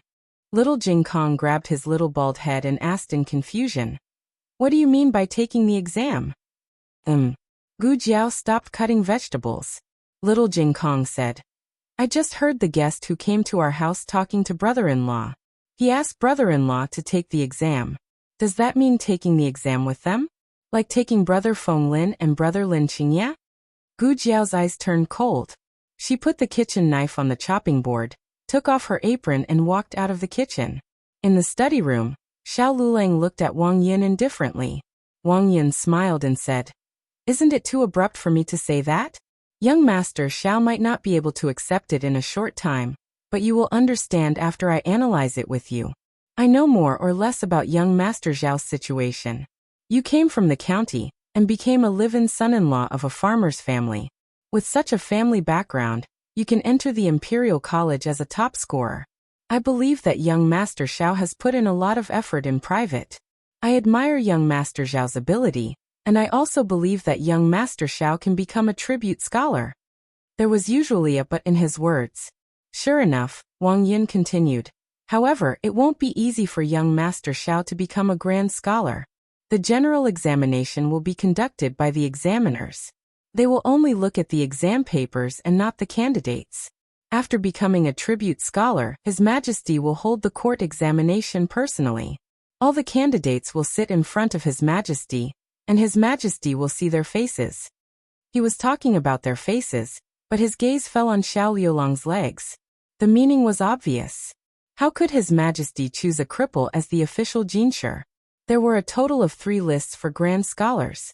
The top 3 of the first list were the Zhuangyuan, Zhuangyuan, and the Tanhua, Tanhua, Tanhua, Tanhua, and were bestowed with the title of Grand Scholar.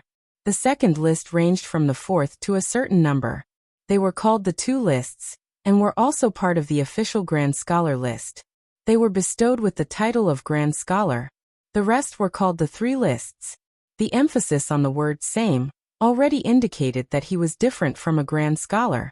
Although the current dynasty relaxed the requirements for the imperial examinations compared to the previous dynasty, none of the Grand Scholars who passed the imperial examinations had a handicapped appearance or body.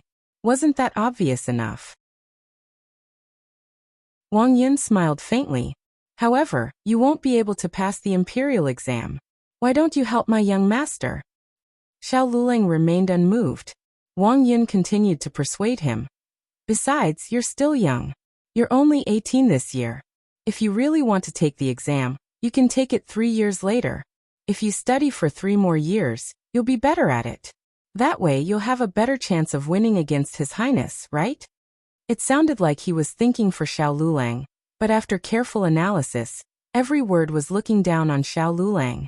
Gu Jiao's gaze was extremely cold. Behind Gu Jiao, Feng Lin, Lin Yezu, and Du Ruhan also came over to listen. They had heard of people who took the exam, but this was the first time they had encountered one. This person surnamed Wang was too disgusting. He didn't even look like he was asking for help. He had to belittle him and make him back off. It was as if this was the only way he could show off his status and wisdom. Wang Yun continued, Young Master Xiao will definitely be satisfied with the reward. Young Master Xiao can treat it as my young master using this money to buy 3 years of your time. In fact, young Master Xiao is the one who benefits. 3 more years of studying, 3 more years of learning, and a sum of money that can't be spent in a few lifetimes. Why not? More importantly, young Master Xiao can make friends with my young master. Even if he can't pass the imperial exam, my young master can still find a good official for young Master Xiao. What an arrogant tone. He even dared to say such things. What was his background? Feng Lin's face scrunched up. Although Du Ruhan wasn't close to Xiao Luleng, he was also angered by this shameless person. Xiao Luleng said indifferently, You speak so confidently. How do I know if your young master is worth making friends with? Wang Yun smiled arrogantly. My young master's surname is He. Duke Luo's wife's surname is also He. When Wang Yun came out of the room, Gu Jiao and the others were no longer in the central room. Wang Yun cupped his hands at Xiao Luleng. Young Master Xiao, why don't you consider it carefully? I will come back to ask you for an answer in 3 days.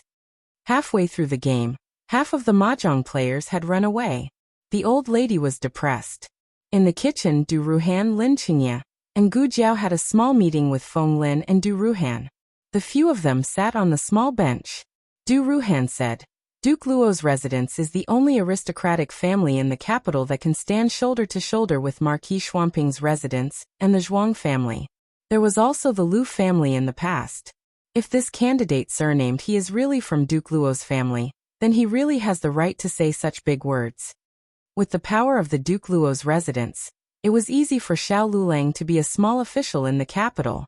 In fact, it was faster than Xiao Luleng studying by himself. Why do I feel that Wang Yun looks a little familiar?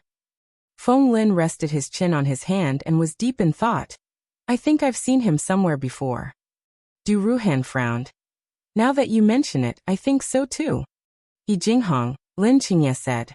Du Ruhan had no impression of this name, but Feng Lin remembered it immediately. It's him. Who? Gu Jiao asked. The head of the Pingqing examination. Feng Lin said. This happened when Xiao Luleng was taking the county examination. Xiao Luleng was the head of the examination in both the county and capital examinations.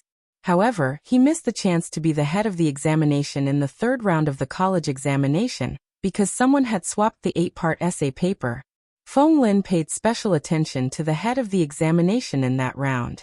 The name was He Jinghong. Of course, he did not see him in person. Lin Qingye was not in Pingcheng during the child examinations. He only knew about He Jinghong because not long after, in June, He Jinghong also came to the province to take the examinations. He Jinghong stayed in the same inn as him, Xiao Luleng and Feng Lin. I remember now. I remember now. He stayed next door. Feng Lin said. At first I didn't know that he was He Jinghong. I accidentally heard someone calling him. The one surnamed Wang is his family's steward, and he has appeared with him a few times. Feng Lin was someone who could not keep secrets. Since the head of the college examination was staying next door, he told Xiao Lulang, Du Ruhan, and Lin Qingye about it. Feng Lin said. At that time, I even joked that this guy might have bribed the examiner to swap Liulang's examination paper. This guess was not without reason. Xiao Liulang's performance was too outstanding in the early stages. He was the best candidate for the head of the examination. There were only two types of people who could benefit from pulling him down. One type was those who were just above the line.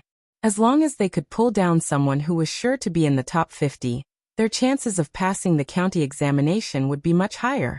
The other type was those whose results were on par with Xiao Liulang's. If Xiao Lulang was pulled down, he would be the first. However, there was no evidence, so they could only give up. Moreover, Xiao Lulang himself did not care. Although Xiao Lulang did not care, it did not mean that Gu Jiao did not care.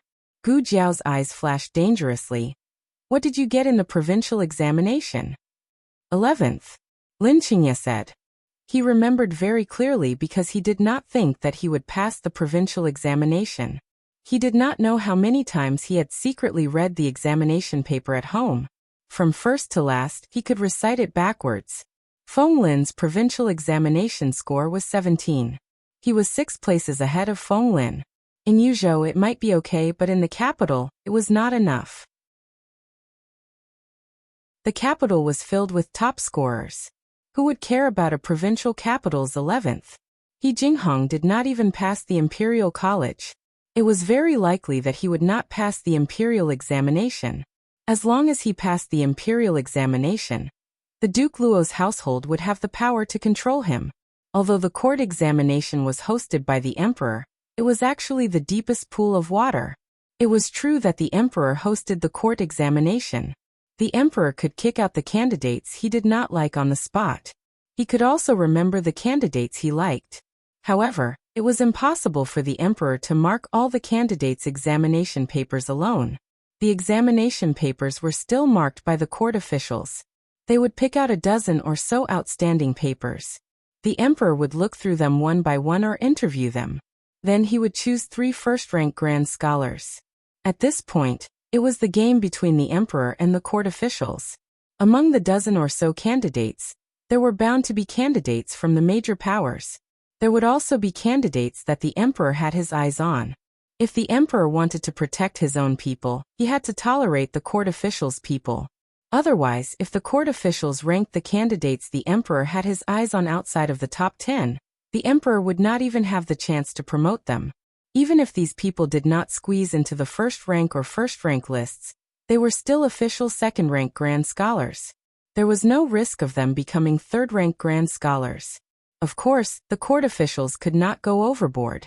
If they stuffed an idiot into the examination, the emperor would still be angry. For someone like He Jinghong, one could say that he was not talented. He was, but he was not outstanding enough. Moreover, he had achieved good results all along. If he could achieve outstanding results in the general examination, wouldn't it be more logical for him to be sent to the court examination? Is the emperor so cowardly? Gu Jiao asked. Du Ruhan sighed. In the past, Empress Dowager Zhuang was the one who ruled from behind the curtains. The power of the court was in the hands of her brother, Grand Tutor Zhuang. This year, the situation might change slightly. After all, Empress Dowager Zhuang is ill, and has gone to the temporary imperial residence to recuperate. The power of the Zhuang family is not as strong as it used to be. However, it is also because of this that the various powers have to seize this opportunity. Otherwise, once the emperor takes back all the power, it will be difficult for them to control the court examination. Feng Lin and the other two spent a happy day in Baishui Alley. Du Ruhan lost so badly that he lost all his allowance for the next month. The old woman happily counted the money in her room. Feng Lin and the other two bid farewell. Before they left, the 3 of them looked at Xiao Lulang strangely. Xiao Lulang frowned. What's wrong? The 3 of them shook their heads.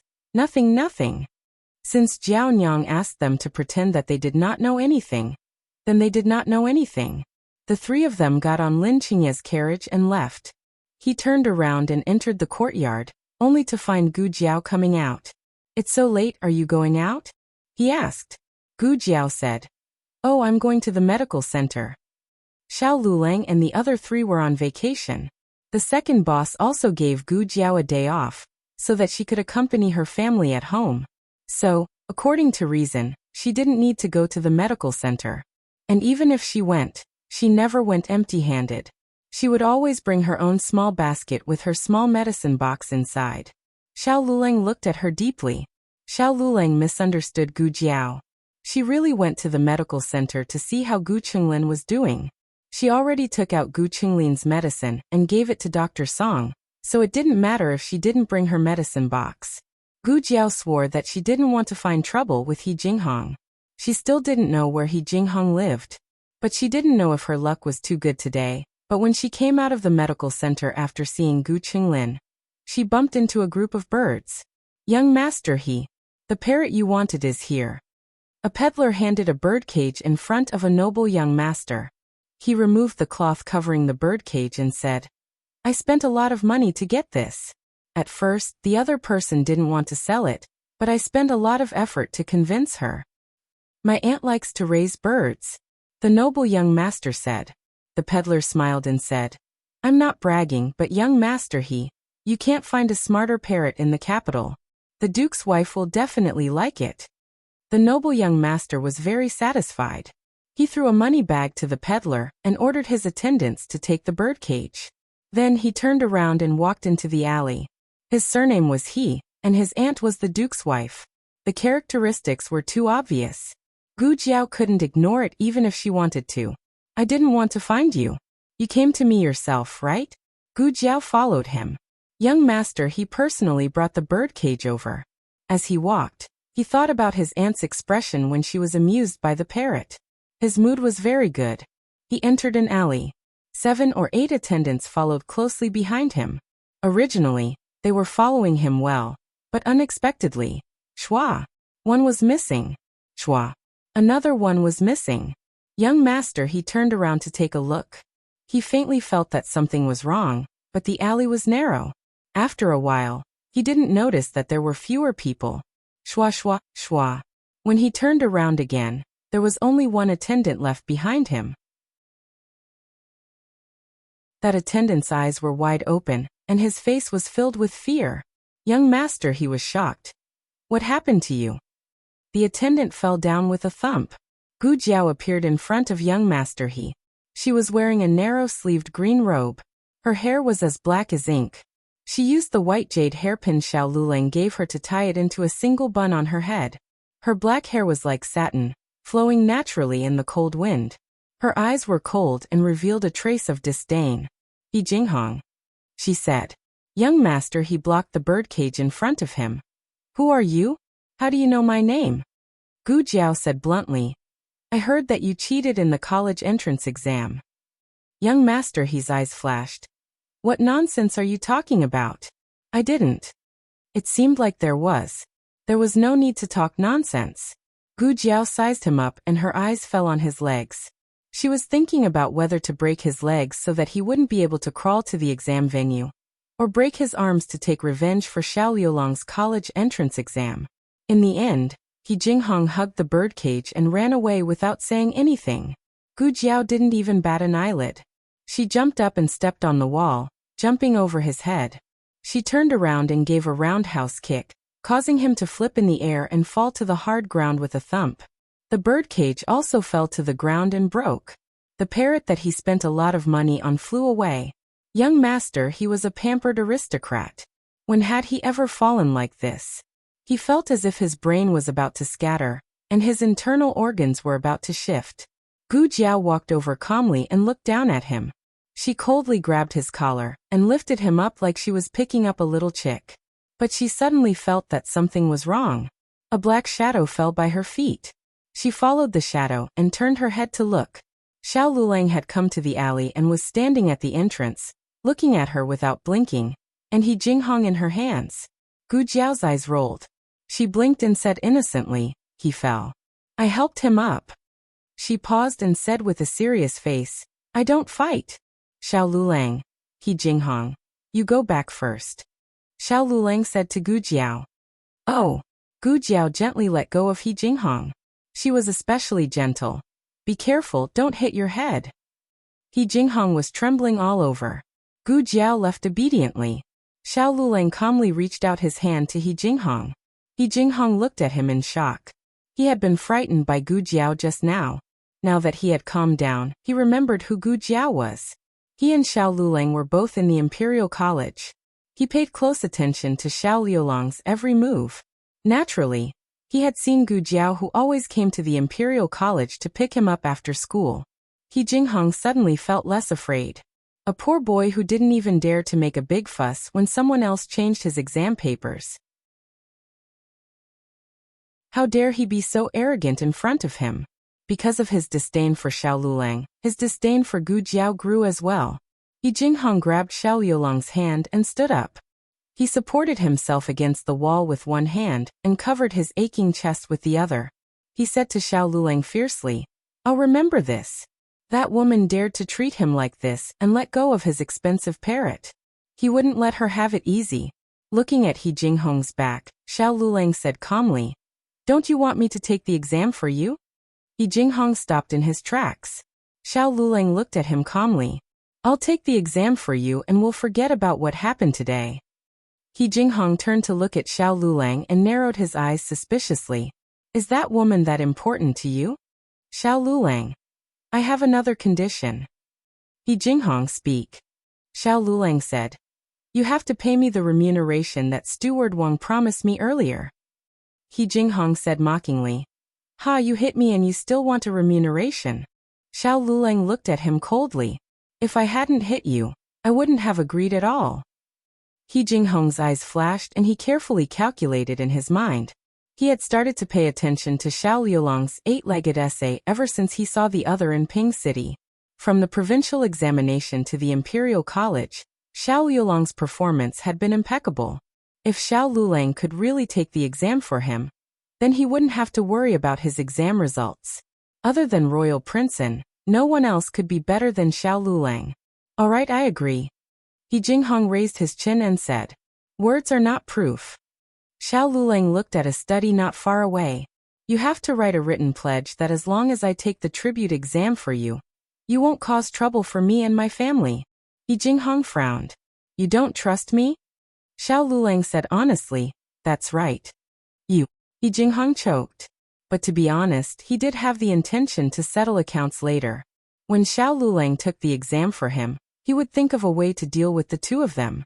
Xiao Lulang continued, "Not only do you have to write a pledge, you also have to swear to the heavens that if anything happens to me and my family in the capital, it will be on your head." He Jinghong pointed at his nose and said, "Don't go overboard.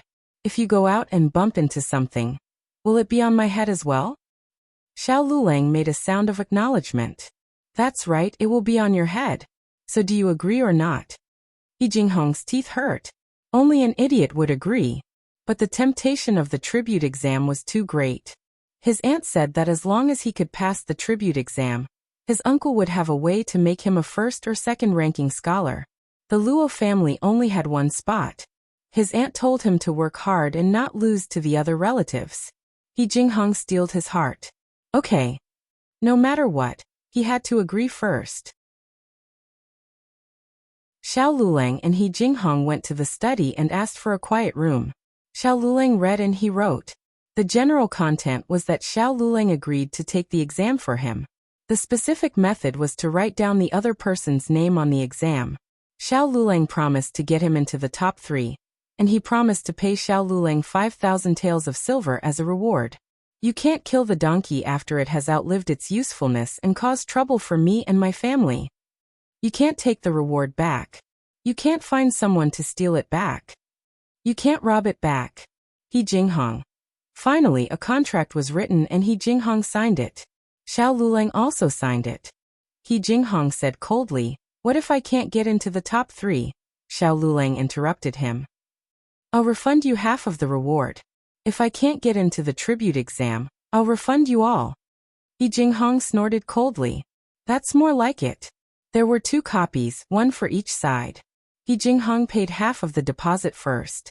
After the results were released, the rest of the reward would be calculated according to the results.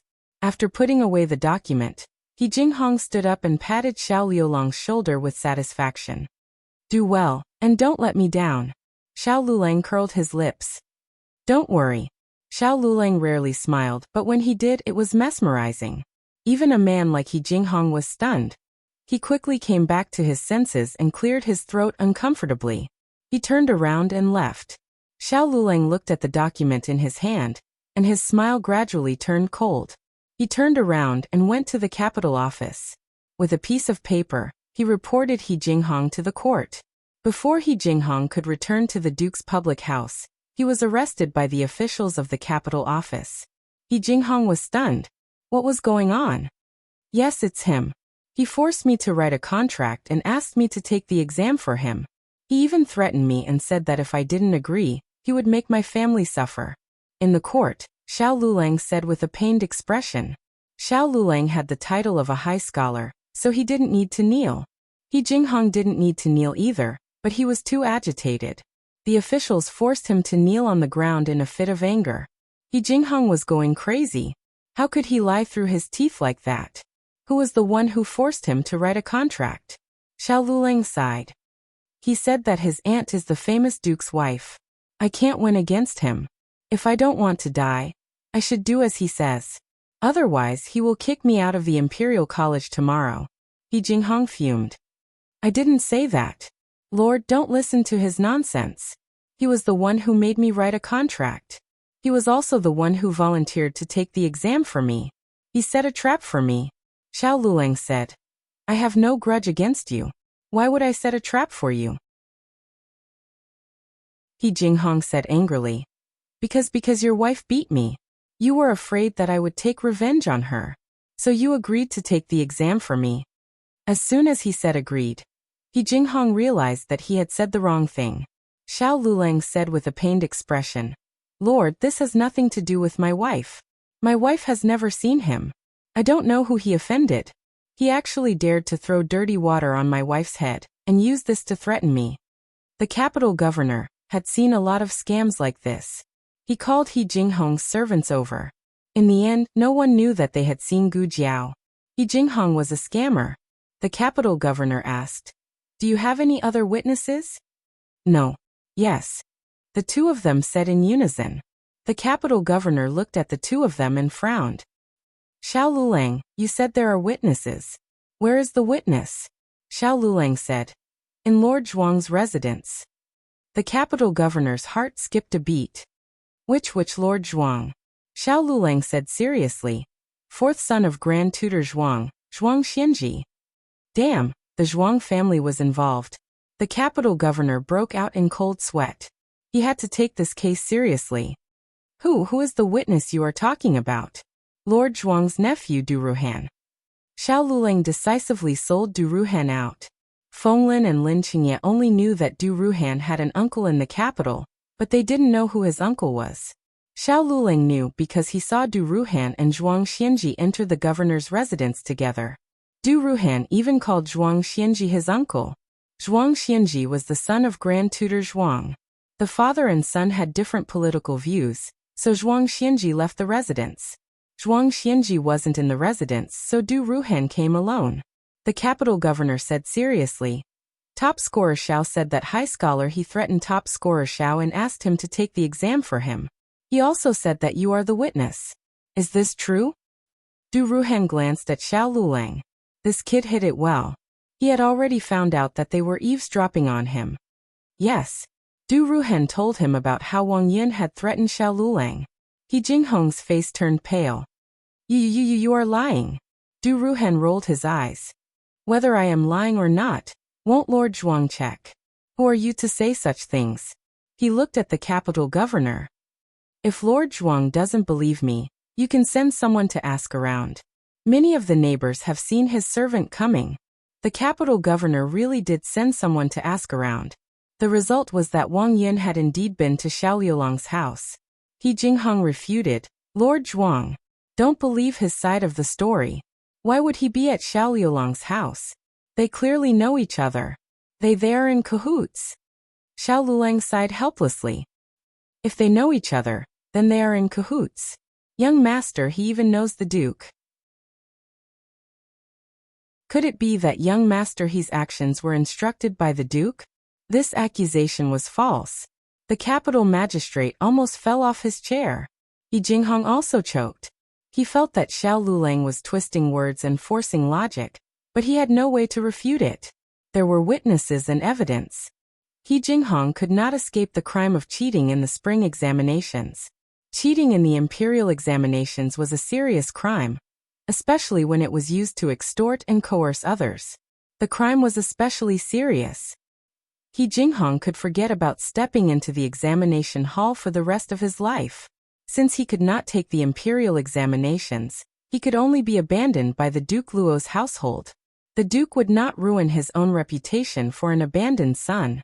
Yi Jinghong also did not have the ability to find trouble with Gu Jiao. This matter was quite big. When night fell, Gu Jiao also found out about it. The two of them took a walk in the courtyard. Gu Jiao asked him, "Aren't you afraid of putting yourself in danger?" After all, he had also signed the document. If he encountered a muddle-headed capital governor, he could be convicted as well. "What about you?" Xiao Liulang asked in return. Gu Jiao did not say anything. After a while, she said seriously, "I said that I only helped him up." Xiao Liulang raised his eyebrows. "Oh, then Luo Du and Zhao Rui. You also just happened to help them up? Then you helped them up until they couldn't get out of bed for a few months?" Gu Jiao defended her position. "I only helped them up." Xiao Liulang laughed softly. This was the first time Gu Jiao saw him laugh like this. So he knew how to laugh, and he looked so good when he laughed. What was that saying? Her brother's smile was not a smile, it was a poison that stole people's soul. Gu Jiao's mind suddenly flashed a thought. This man in the future can only smile for her. In the blink of an eye, it was February. The spring imperial examination was coming. Last year, during the autumn imperial examination, Xiao Liulang and his party encountered the hottest provincial examination. This year, unfortunately, there was no spring, only a rare cold. In the capital in February, the north wind blew. On the 5th day of the lunar month, there was a snowfall. The people who fell into the frozen lake during the cable bridge accident did not get sick. Instead, they fell sick in the cold. The business of the medical hall suddenly improved a lot. Gu Jiao let Dr. Song and the others make the medicine into pills. It was convenient to carry around. Even if they had to take the exam, they could continue to take the medicine. The exam was divided into 3 parts. The first part tested the 4 books and 5 classics. The second part tested the 8-part essay. The third part tested the policy. The content and process of the exam was similar to the provincial examination. They had to enter the exam a day before and leave the next day. The first day to enter the exam was the 8th. Gu Jiao woke up early. The latest chapter of this book is not finished yet. For more exciting content, please scan the QR code below to download the app. Novels are updated at a faster rate. Millions of novels are free to read. Novels with content that can't be found online are all available here. https://www.zhbqg.com/89642_8964286/113891225. HTML Genius remembered the website address in 1 second. www.zhbqg.com Bikuga mobile reading website.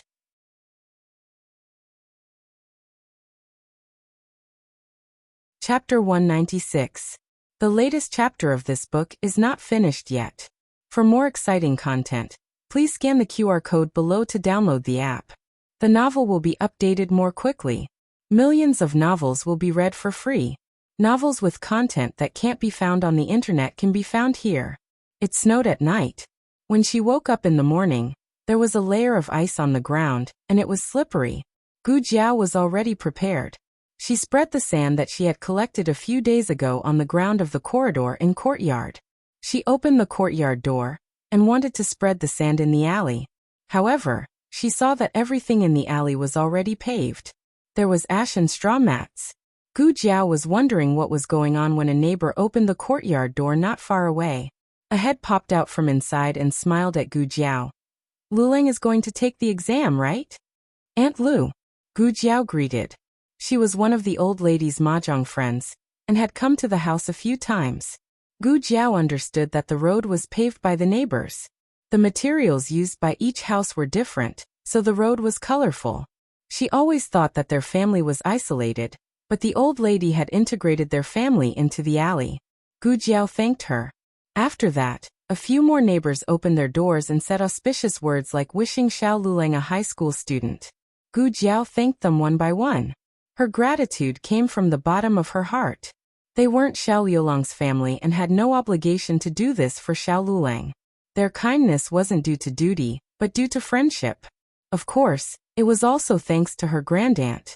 If her grandaunt didn't get along well with them, and told them that Lulang was going to take the exam, they probably wouldn't even know that there was such a person in the alley. Every household also hung lanterns under the corridor, illuminating the alley brightly. Usually this was only done during the new year. Gu Jiao curved her lips. She liked the capital. Xiao Lulang also got up, and the two had a simple breakfast. They knew that they would get up early and go out, so they let little Jing Kong sleep in the old lady's room last night. The carriage was already waiting at the entrance of the alley. However, it wasn't the old chancellor's carriage but Marquis Xianping's. Steward Lu saluted Xiao Lulang and Gu Jiao and said with a smile, "Young master, young madam, please get in the carriage." Not far away, Lu Quan stood beside another carriage with an aggrieved expression. He had arrived a step too late, and had been snatched away by this bastard. Although they both had the same surname, they were not related.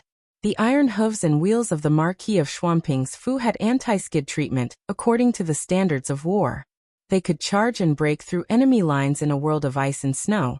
So this kind of road condition was naturally not a problem. Xiao Lulang did not refuse. He first ordered the carriage to go to Lin Qingye's residence to pick up Lin Qingye and Feng Lin. After that he went straight to the tribute court.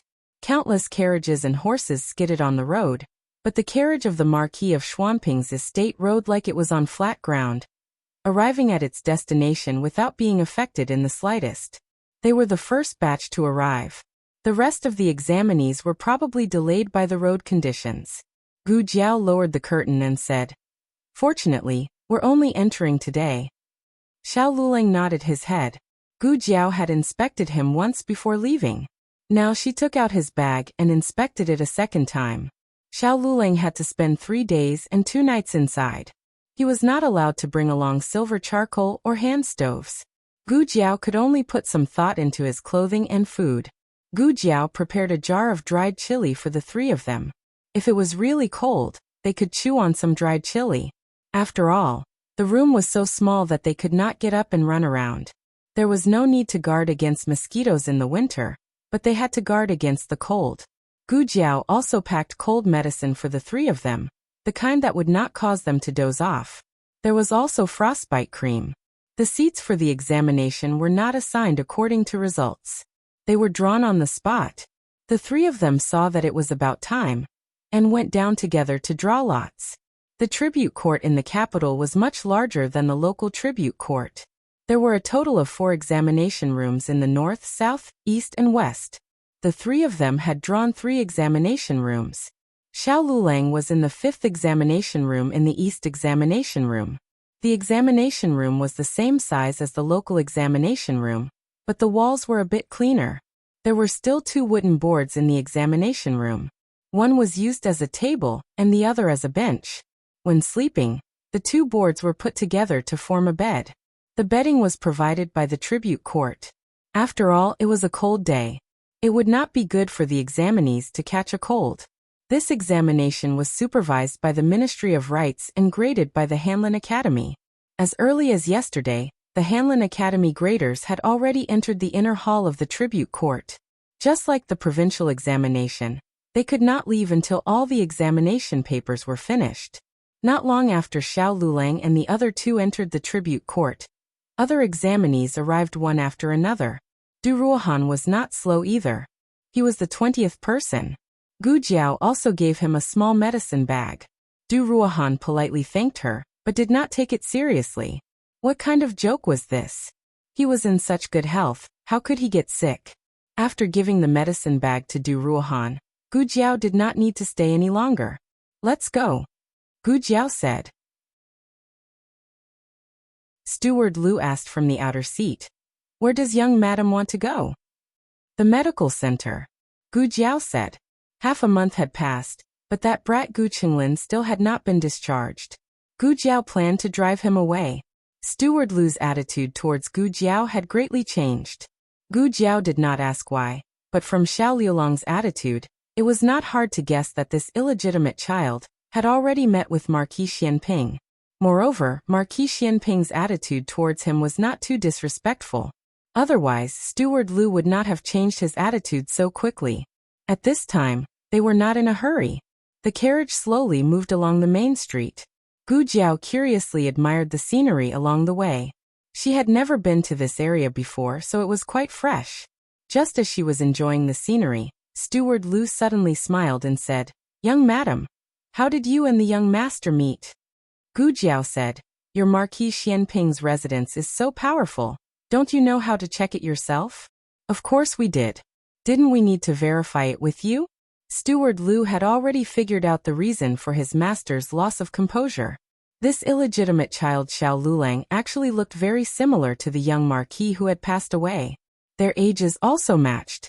It was just that the young Marquis's birthday was in the 12th lunar month, and Xiao Liulong's birthday was in the 1st lunar month. In fact, the interval should have been longer, but the young Marquis was born a month premature. He said to the Marquis, They are both your flesh and blood brothers. It's not strange that they look alike. Could it be that the young Marquis who had passed away came back to life? His master clearly understood this, but he still wanted to ask around.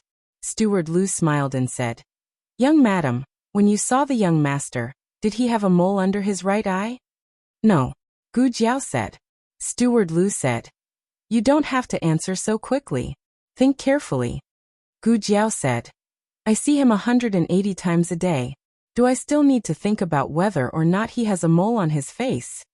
Steward Lu was rendered speechless by this. Steward Lu thought that not only did he underestimate the young master, he also underestimated this young madam.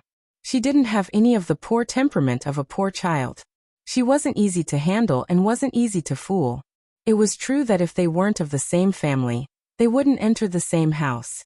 The carriage drove on the streets of the Southeast District.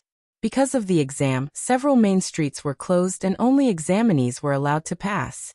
They couldn't go back the way they came. They changed the street. The shops on this street were very novel, and gave people a feeling of red flowers and green willows. What is that? Gu Jiao pointed to a loft on the left and asked. Steward Lu said, Young madam, are you talking about the Jade Fragrance brothel? That's a brothel. Was this the brothel of the ancient times? After being here for so long, she still hadn't seen one. Gu Jiao opened the curtains slightly and curiously looked at the brothel in front of her. Steward Lu turned his head and saw her excited expression. He frowned slightly. Shouldn't girls avoid brothels like the plague when they hear about it? Why did you take a fancy to it? You didn't even blink? What kind of building is that? Gu Jiao pointed to another two-story shop and asked. Steward Lu said, Is it the Cloud Entertainment Hall? It's a theater. Are they here to listen to the theater? Gu Jiao asked. Steward Lu paused and explained. Men are here to listen to the theater. Gu Jiao, oh.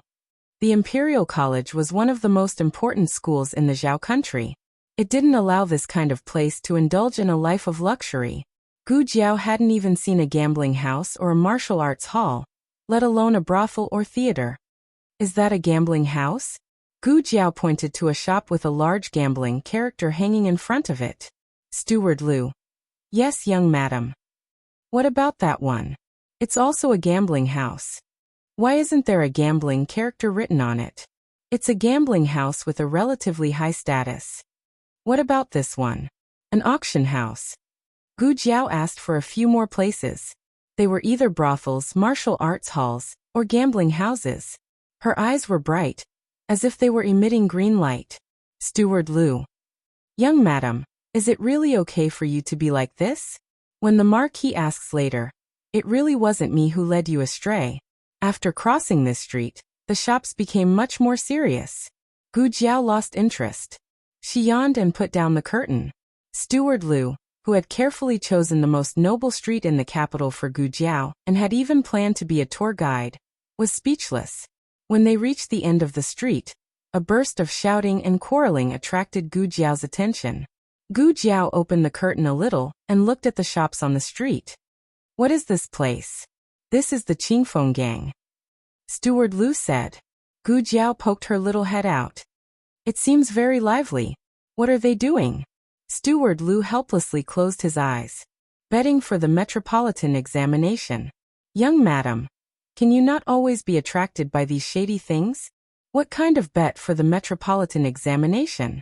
Gu Jiao asked. Ranking. Steward Lu said. There were many similar gambling houses in the capital, but the most sensational one was the Spring Imperial Examination, which was held once every 3 years. All the major gambling houses in the capital would open the door for everyone to bet. There were all kinds of bets.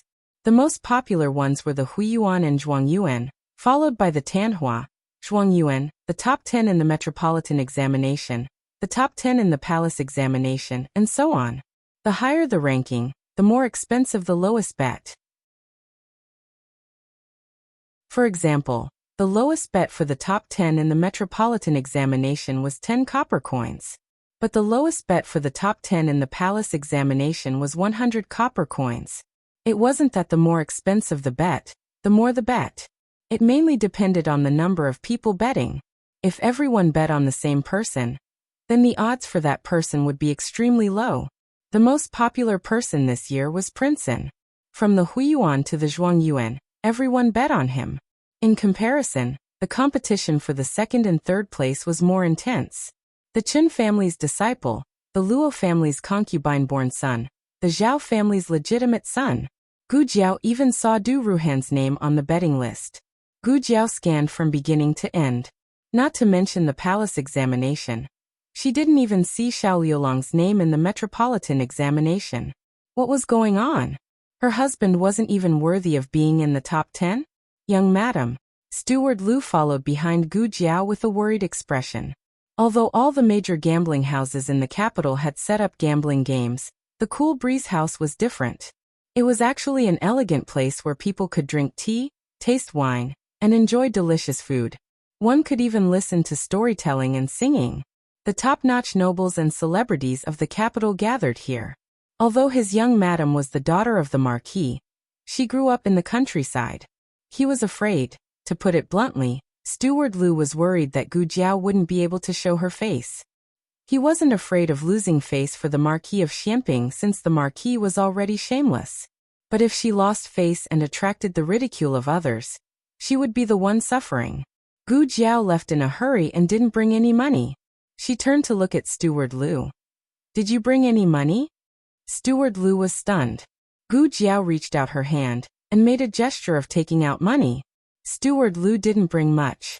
He only brought a few pieces of silver. Including the coachman's money, he only brought 10 taels. Gu Jiao walked into the Qingfeng gang. The waiter came forward and asked politely, "Miss, are you here to bet or to drink tea?" "I'll bet," Gu Jiao said. To be honest, Gu Jiao's clothes weren't luxurious. But every year at this time, there would be many commoners who came to bet. Compared to those people, Gu Jiao only had an extra red patch on her face. The waiter was knowledgeable and didn't lose his composure. He enthusiastically led Gu Jiao to the betting table and asked her, "Which master do you want to bet on?" The people who participated in the exam were all scholars with scholarly achievements. It wasn't wrong to call someone a master. Gu Jiao said, "The person I want to bet on, you don't have it on the list." "Which one do you want to bet on?"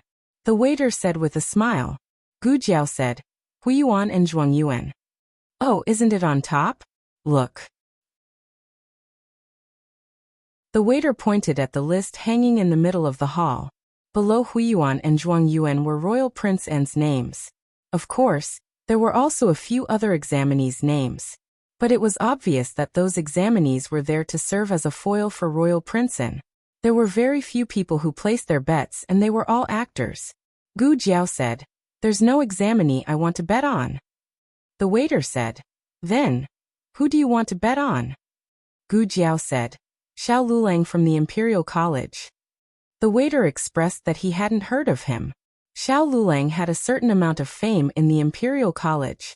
After all, there weren't many new students who were directly promoted to the Hall of Character. There were only 2 this year. One was Royal Princein and the other was Xiao Lulang. Furthermore, Xiao Lulang almost always ranked first in the subsequent examinations. He even had a conflict with Zhang Sai, causing him to become infamous. However, those were all internal matters of the Imperial College. Outside of the Imperial College, who would recognize him? In the capital, there were countless aristocratic families and famous scholars. Although they might not be as outstanding as Royal Princein, they definitely weren't someone a poor country bumpkin could compare to. I want to bet on him. If he doesn't have it, I'll go to another place. Gu Jiao said and really turned to leave. This was a business with no loss. If his name wasn't on the list, it meant that he was bad.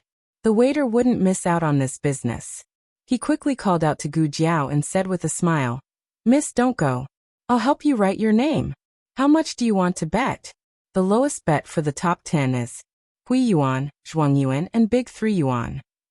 Gu Jiao said. The waiter was stunned. You want to bet on that person? Gu Jiao nodded seriously. The waiter looked at her as if she was an idiot.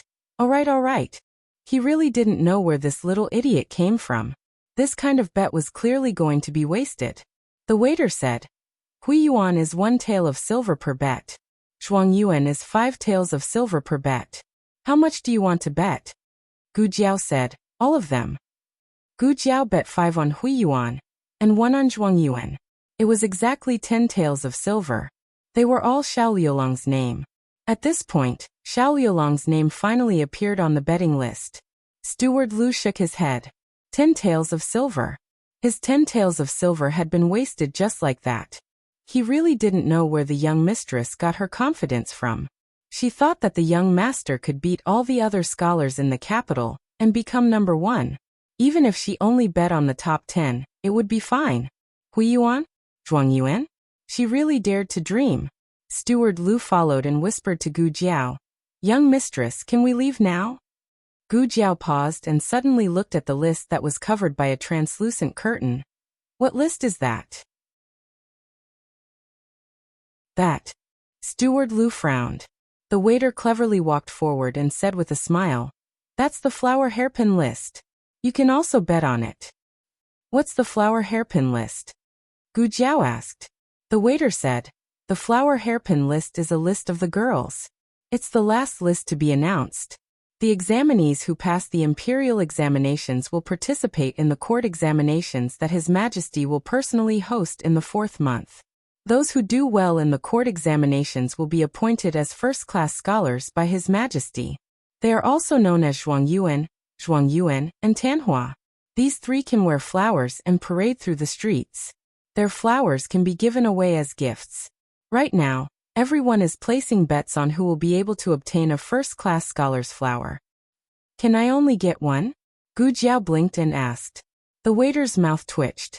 What do you mean only 1? Do you know how hard it is to obtain 1? This flower was bestowed by His Majesty and had a special meaning. Most Zhuang Yuan, and Tanhua would not be willing to give it away. Thus, the girls would fight over it. There were some who managed to get it, but that was too embarrassing for the court. Thus, the court forbade fighting over it. There were only 2 ways to obtain a first-class scholar's flower hairpin. The first was for the other party to willingly give it away. The second was for the other party to issue a challenge. The other party could accept or reject the challenge. If the other party lost, they had to give the flower hairpin away. The waiter sighed. Miss, think about it. How talented are the people who can pass the first-class scholar exam? Who can challenge them? Don't even mention challenging their martial arts. They can refuse to accept challenges that they are not skilled in. Thus, unless they are willing to give it away, it has to be a smart girl like the Crown Prince Consort. At the mention of the Crown Prince Consort, The waiter couldn't help but add, "Miss, you don't say. There really was someone who obtained 2 flower hairpins." Gu Jiao said calmly, "That crown prince consort?" The waiter said with a face full of admiration, "That's right, it's her. She challenged 2 first-class scholars in a row and won both of them. His Majesty said that she was born as a wrong girl. Otherwise, how could there be any men?" Gu Jiao had no feelings towards that crown prince consort. She wanted to see who was on the flower hairpin list. The waiter led her to take a look. There were many ladies' names on the flower hairpin list. Of course, it was not their real names. For example, the daughter of Duke Luo's family was 3rd Miss Luo. The most popular ones were Miss Gu and 2nd Miss Zhuang. She didn't need to guess to know that they were Gu Jinyu and Zhuang Yueshi. Zhuang Yueshi was Prince An's sister. Prince An would definitely be the top scholar. There was a high possibility that he would give the flower hairpin to his sister. As for why he didn't give it to Zhuang Mengdai, Zhuang Yueshi was a talented girl while Zhuang Mengdai was an idiot. Even so, Zhuang Mengdai was still on the flower hairpin list. Her name was 5th Miss Zhuang. She had placed a bet on herself. Below Gu Jinyu and Zhuang Yueshi, it was 3rd Miss Luo, 4th Miss Zhou, Taoist nun Miaoying. Why was even a Taoist nun on the list? Gu Jiao saw a few familiar surnames on the list. They seemed to be the daughters of the female school. "Miss, do you want to place a bet on the flower hairpin list? You can't go wrong if you place a bet with everyone." The waiter pointed at Gu Jinyu and Zhuang Yueshi. There was a high chance that the 2 of them would get the flower hairpin. Gu Jiao was not interested in this. Just as she was about to turn and leave, a woman's voice came from the 2nd floor corridor. "Servant, I want to place a bet." It was Zhuang Mengdai. Gu Jiao raised her eyes and looked. From her angle, she could see Zhuang Mengdai holding Zhuang Yueshi's arm as they walked out from a side room. The 2 of them were wearing veils so they could not see her from their angle. The shopkeeper personally went upstairs and cupped his hands to the 2 of them. "May I ask the 2 Miss Zhuang, who do you want to place your bet on?" Zhuang Mengdai smiled and said, "Place Miss Gu's bet. 5. The shopkeeper warmly said, "How much do you want to place? I will write it down for you." Zhuang Mengdai smiled mockingly. "Wait, the one I want to place is not Miss Gu, who is already on the list." "Ah." The shopkeeper was stunned. Zhuang Mengdai looked at the side room across from them. "It is Marquis Ding and Fu's eldest Miss Gu. You probably don't know yet, but the Miss Gu on the list is not some Marquis Fu's daughter. She is just a village girl who was mistakenly brought home. The real Gu family's eldest miss is someone else. Your Cool Breeze gang has opened such a large bet, but you don't even know if the person is real or fake. I really feel ashamed for your Cool Breeze gang." She scolded the Cool Breeze gang, but who could not tell that she was insinuating to ridicule Gu Jinyu? Gu Jinyu had also come to place her bet today. She wanted to see how popular she was. Who knew that she would meet a mad dog like Zhuang Mengdai? There were many people in the Cool Breeze gang. Once the news was released, the entire capital would quickly know. Gu Jinyu's face turned ashen. Zhuang Mengdai was in a good mood. She left a copper coin and left. That's right, the flower hairpin list was 1 copper coin for a bet. Zhuang Mengdai only placed 1 bet. Half an hour later, Gu Jiao's name appeared alone at the bottom of the flower hairpin list. The newest chapter of this book is not finished yet. For more exciting content, please scan the QR code below to download the app. Novels are updated even faster. Millions of novels are free to read. Novels with content that cannot be found online are all available here. https://www.zhhbqg.com/89642_8964286/113862846. HTML Genius 1 second. Remember this website address. www.zhhbqg.com Bikugo mobile reading website.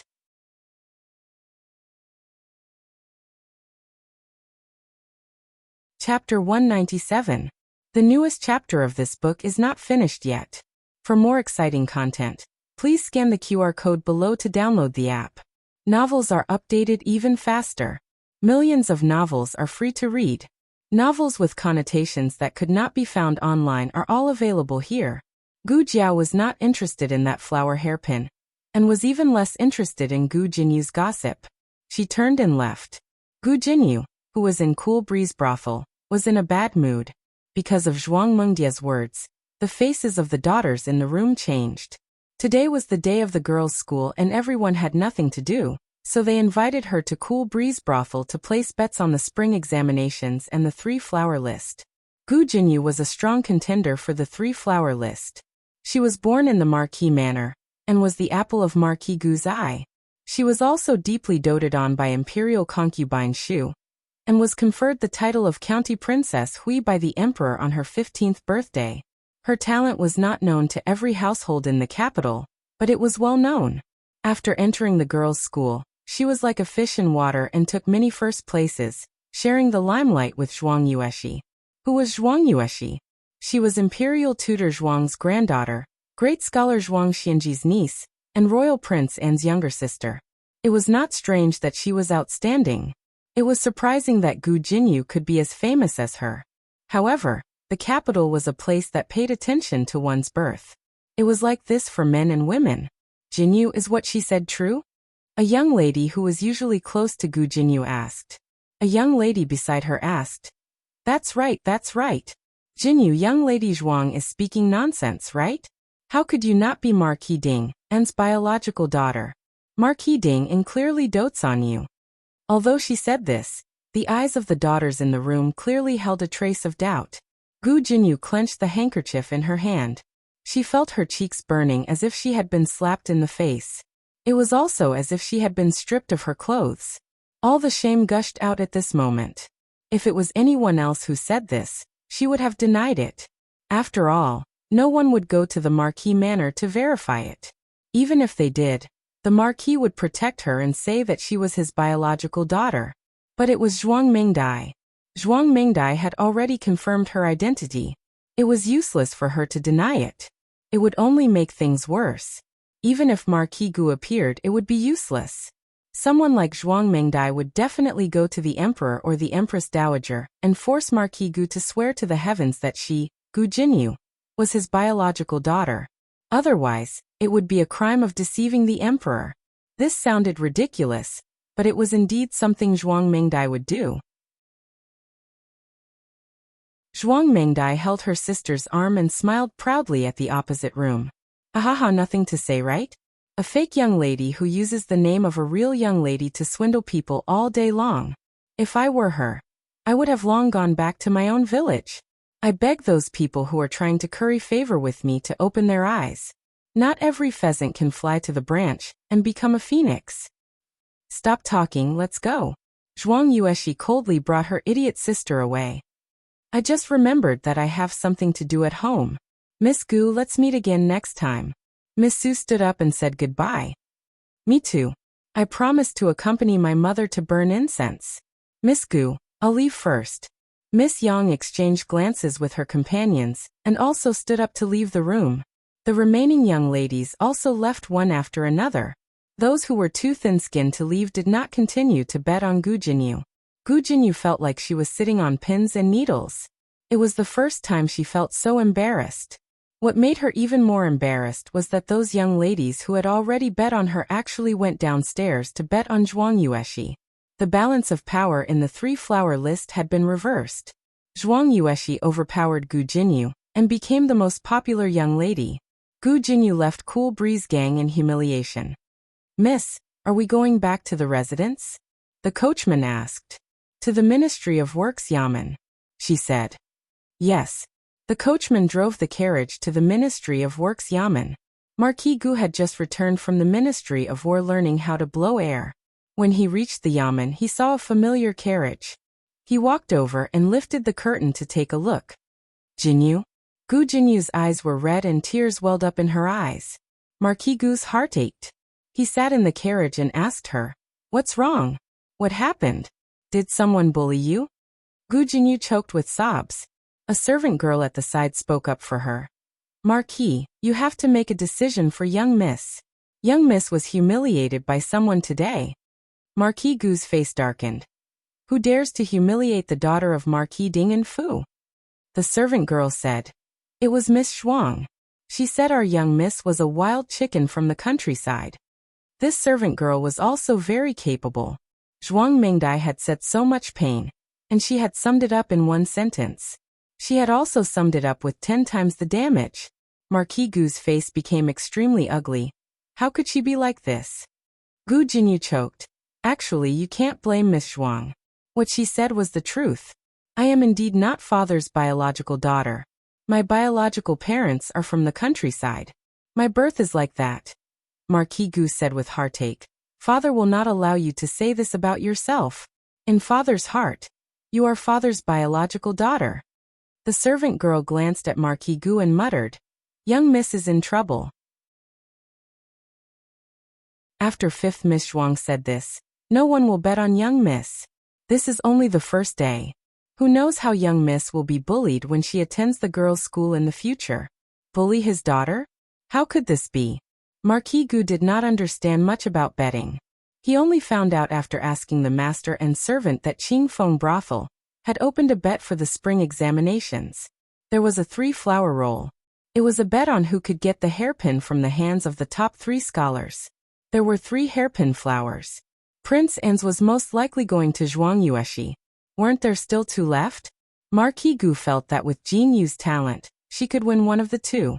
He could not let Jin Yu suffer this grievance. That afternoon, he took out 5,000 taels of silver from the treasury and brought it all to Qingfeng Brothel to bet. Which Miss Gu do you want to bet on? The shopkeeper asked. Are there many other Miss Gu? Marquis Gu asked. The shopkeeper did not recognize Marquis Gu and smiled as he explained the 2 Miss Gu. Marquis Ding and Fu has 2 Miss Gu. One is second Miss Gu and the other is eldest Miss Gu. That girl could also get on the roll?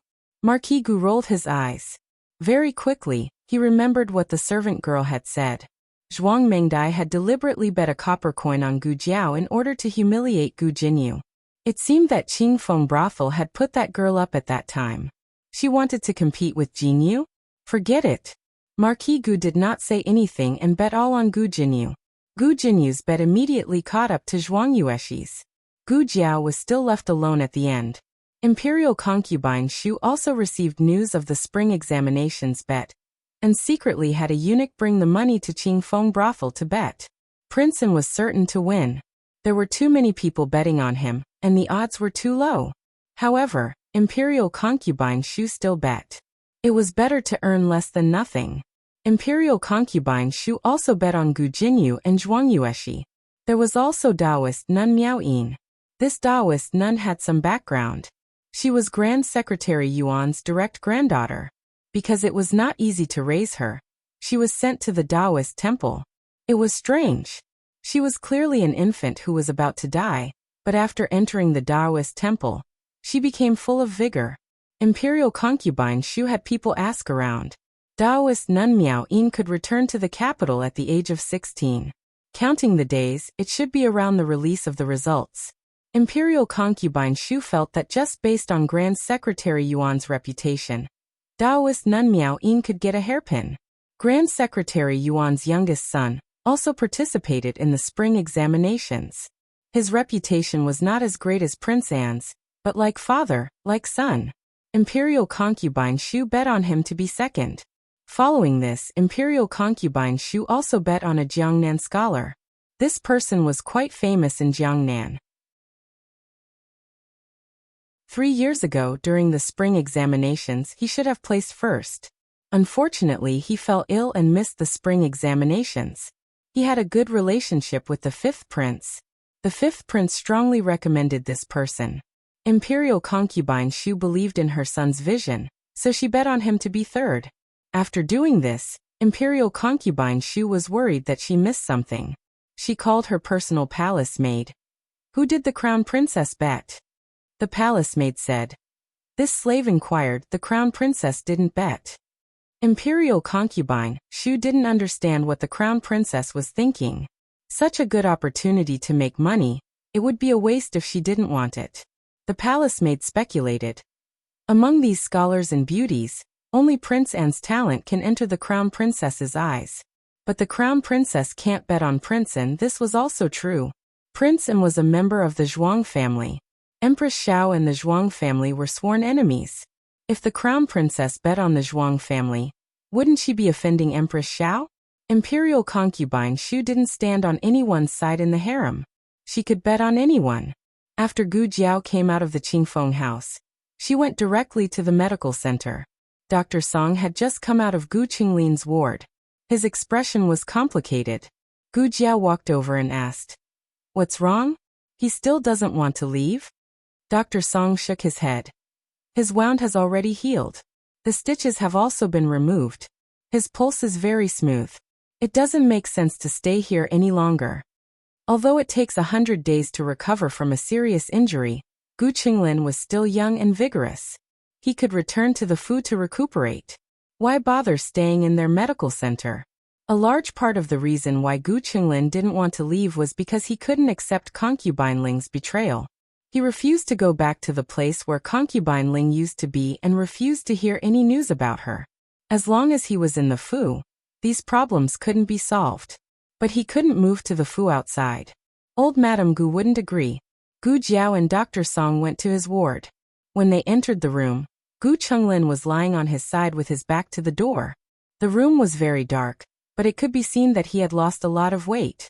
Gu Jiao came to the bed. "If you don't leave now." Gu Qinglin didn't turn around. He just silently raised a banknote. The medical center's ward is for patients. He raised another banknote. Business has been very good recently. 8 banknotes. One banknote was worth 100 taels. Gu Jiao put away 1,000 taels. "Take good care of yourself, Dr. Song." After Gu Jiao took the banknotes, she went out happily. On the other side, Gu Qingfeng also finished his homework for the day and came to the medical center to take care of his younger brother. He used to do his homework during the day and do tasks at night. After Gu Qinglin was injured, he did his homework during the day and took care of Gu Qinglin during the night. Gu Qinglin's body was fine, but he became stiff and refused to communicate with others. Gu Qingfeng's secret was actually a little hard to keep from Gu Qinglin, but the silver lining was that Gu Qinglin's current state would not reveal Gu Qingfeng's secret. Gu Qingfeng got up early and worked late.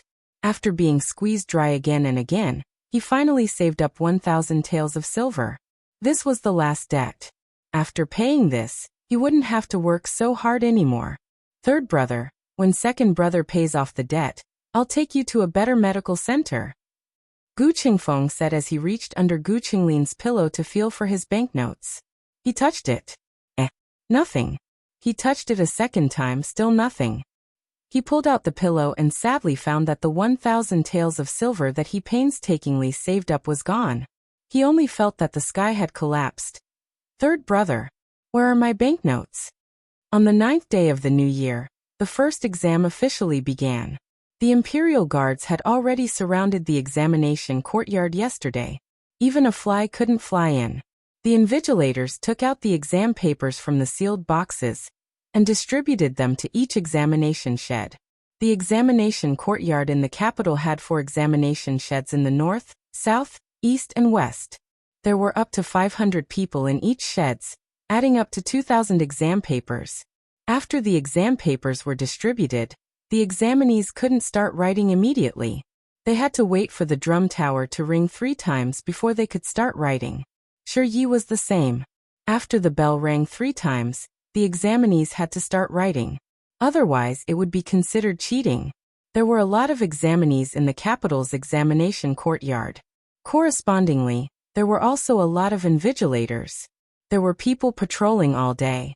In this kind of high-pressure environment, it was very difficult to cheat. The weather seemed to be colder. There were even some snowflakes early in the morning. The cold wind whistled. The examinees were all shivering from the cold. They couldn't even hold their brushes firmly. Xiao Luleng ate a piece of soy sauce jerky and a white steamed bun that was dipped in chili. He was sweating from the heat, and his hands were very warm. This exam was about the 4 books and 5 classics. There were questions about the 4 books and 5 classics. There were also explanations and discussions. The number of questions was very large. Those who were able to pass this round were all outstanding people. Whether it was their mental state or their true ability, they were all better than those in the provincial examination. The difficulty of the first exam wasn't too difficult for them. They just couldn't handle the cold weather. Achoo. In a certain examination shed, Du Ruhan sneezed heavily. Last night, he kicked off his blanket and was woken up by the cold. After that, he didn't feel very well. He was dizzy and couldn't focus on the questions. Achoo. Achoo. Achoo. After a few consecutive sneezes, he felt even dizzier. If this continued, he would definitely fail the exam. Du Ruhan suddenly felt sad. He couldn't fail the exam. If he failed, it would embarrass his aunt. His aunt already didn't have it easy in the residence. If he didn't succeed, his aunt wouldn't be able to raise her head in front of those people. Du Ruhan tried to force himself to review the questions, but his brain was too muddled. He really couldn't do it. He wanted to eat something to refresh himself. When he opened his bag, a small medicine bag fell out. He was stunned for a moment before he remembered that this was given to him by Gu Jiao. She said that it was cold medicine and frostbite cream. The cold medicine could be taken orally 3 times a day, 2 pills each time. The frostbite cream could be used externally. But, would it really be effective? If he blindly took the medicine, it would be bad if he got a stomachache. Du Ruhan persisted for another hour. Seeing that the morning was about to pass, he didn't even finish a quarter of the questions. If this continued, it would be no different from giving up the exam. Du Ruhan gritted his teeth and took 2 cold medicine pills, and swallowed them with water. Feng Lin and Lin Qingye's exam results were good. It wasn't because they were good, but because this was their first exam in the spring. They were young and already had the title of high scholar. Even if they didn't pass the exam, it wouldn't be embarrassing. Of course, Xiao Lulang still hoped that they could pass the exam, especially Lin Qingye. After all, when Xiao Lulang tutored Lin Qingye, he had promised to refund half the amount if it didn't work. That was more than 2,000 taels of silver.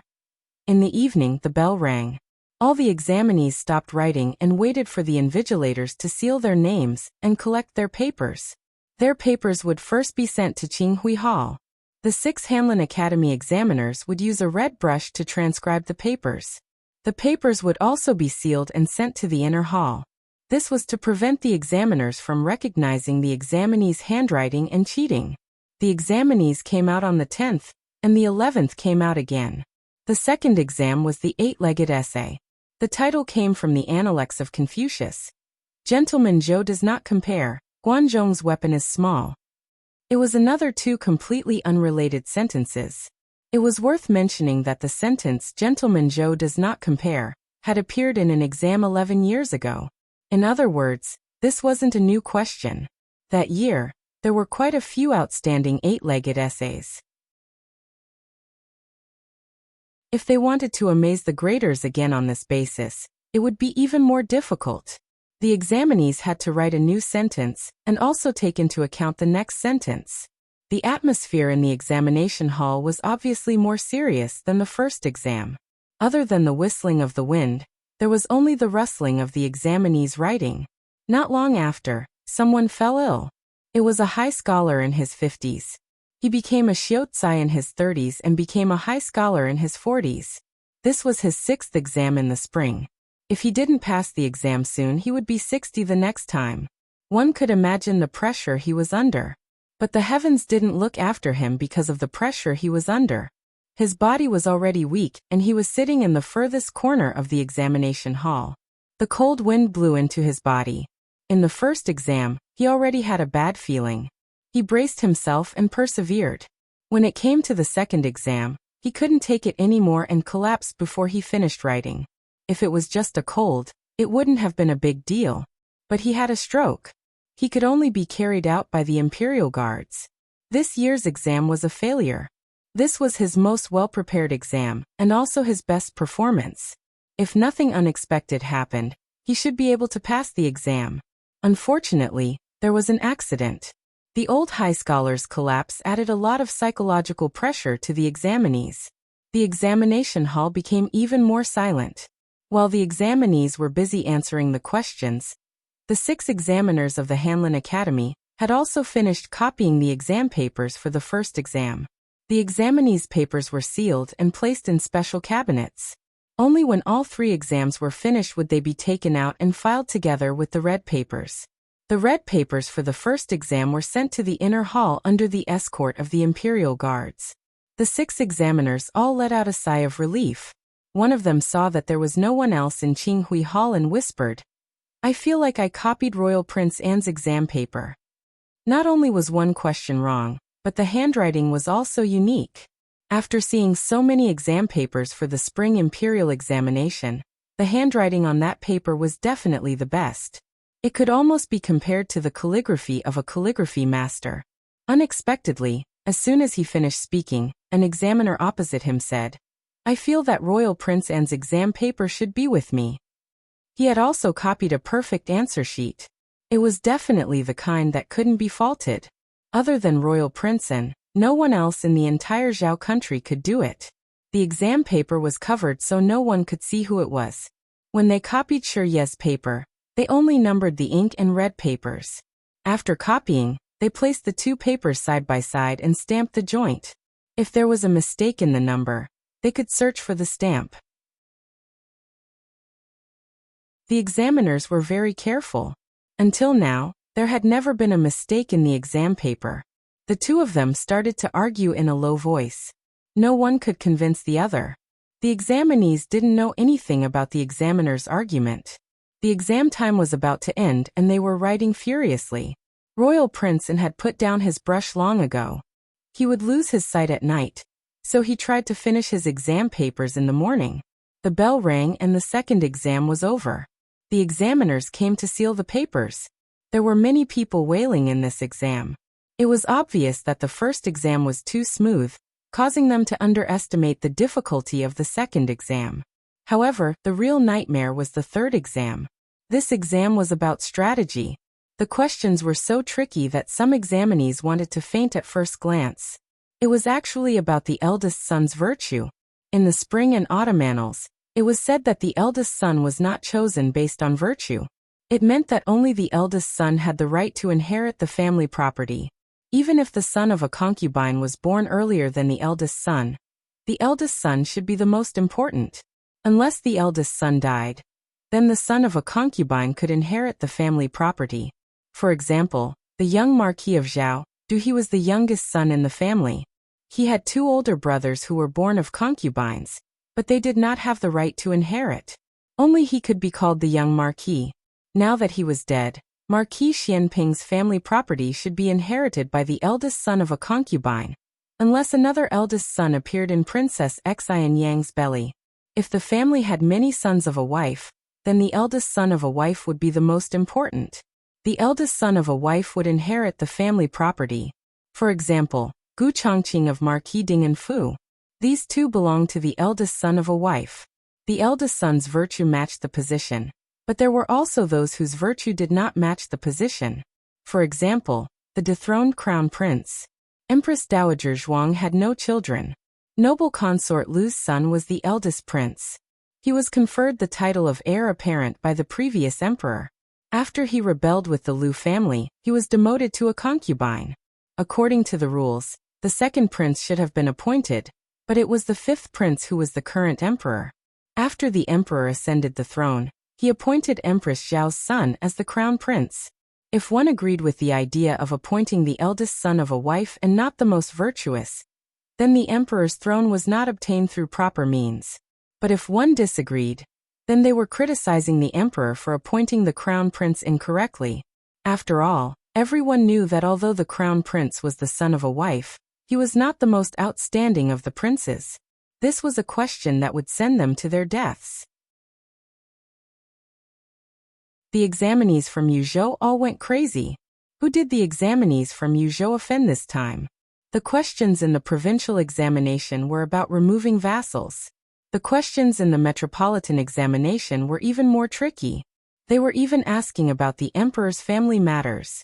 Although they did not explicitly say that it was a matter of appointing the crown prince, no one was an idiot. Moreover, the appointment of the crown prince was not strictly a matter of the emperor's family. It was a matter of the country. Since it was a matter of the country, there was nothing that could not be used to test this group of high scholars. In short, it was right to test them. Luckily, the weather was cold, so no one got heatstroke. Only 2 old high scholars got a cold. They were all scared by this question. When Princeton received the question, Yi slightly furrowed his brows. He did not understand who came up with this question. Was it Hanlin Academy or His Majesty? If it was His Majesty, then what was His Majesty's intention? Was he dissatisfied with the Crown Prince? Or was he trying to beat down the Zhuang family, who wanted to pull the Crown Prince down? After all, the Crown Prince was the Crown Prince. If it was the Crown Prince, then it should be Imperial concubine Zhuang's eldest prince. Royal Princeton quickly smiled. Interesting. This question was really interesting. Feng Lin and Lin Qingye were basically kneeling at this question. The two of them did not have many political cells, and could not understand the deep meaning behind this question. They only thought that it was the literal meaning of the question. He was the only son in Feng Lin's family. What was there to appoint? It was all his. Although Lin Qingye was the son of a concubine, his father said that there was no future in inheriting the family business. Only by becoming an official would one have a future. Therefore, his brothers did not want to inherit the family business at all. They all wanted to become officials. If he could not pass the Jinshi exam, then he would have to go back and inherit the family business like his brothers and become the richest person in a region. He did not want to. It was so sad. When Xiao Lulang received the exam question, his expression did not change much. However, he could clearly feel that the difficulty of this exam was higher than the previous ones. He closed his eyes and made a draft in his mind. After he finished, he was not in a hurry to write. Instead, he sat for an hour and overturned his previous thoughts. The examinees in the examination courtyard were all exhausted from the exam. They wanted to throw their pens away. Outside the examination courtyard, on the quiet and cold bluestone path, a thin figure stared at the walls of the examination courtyard in a daze. The exam question was spread out an hour after the exam started. Now it had spread to all the tea houses and wine shops. However, no one could send in the answers. The man stood in front of the towering wall. He held a piece of paper in his hand. On it was written the exam question. His eyes shone with excitement. He knew how to do it. He knew how to do it. He knew how to write it. No less than 10 answers had already flashed through his mind. He clenched the ball of paper in his hand. His body could not help but tremble slightly. Who is it? A patrolling Imperial Guard noticed him. He broke into a run. In order not to disturb the examinees, horses were not allowed in the vicinity. The Imperial Guards patrolled on foot. However, they were enough to catch this weak man. It's you. The Imperial Guard pinned the man to the ground and recognized him.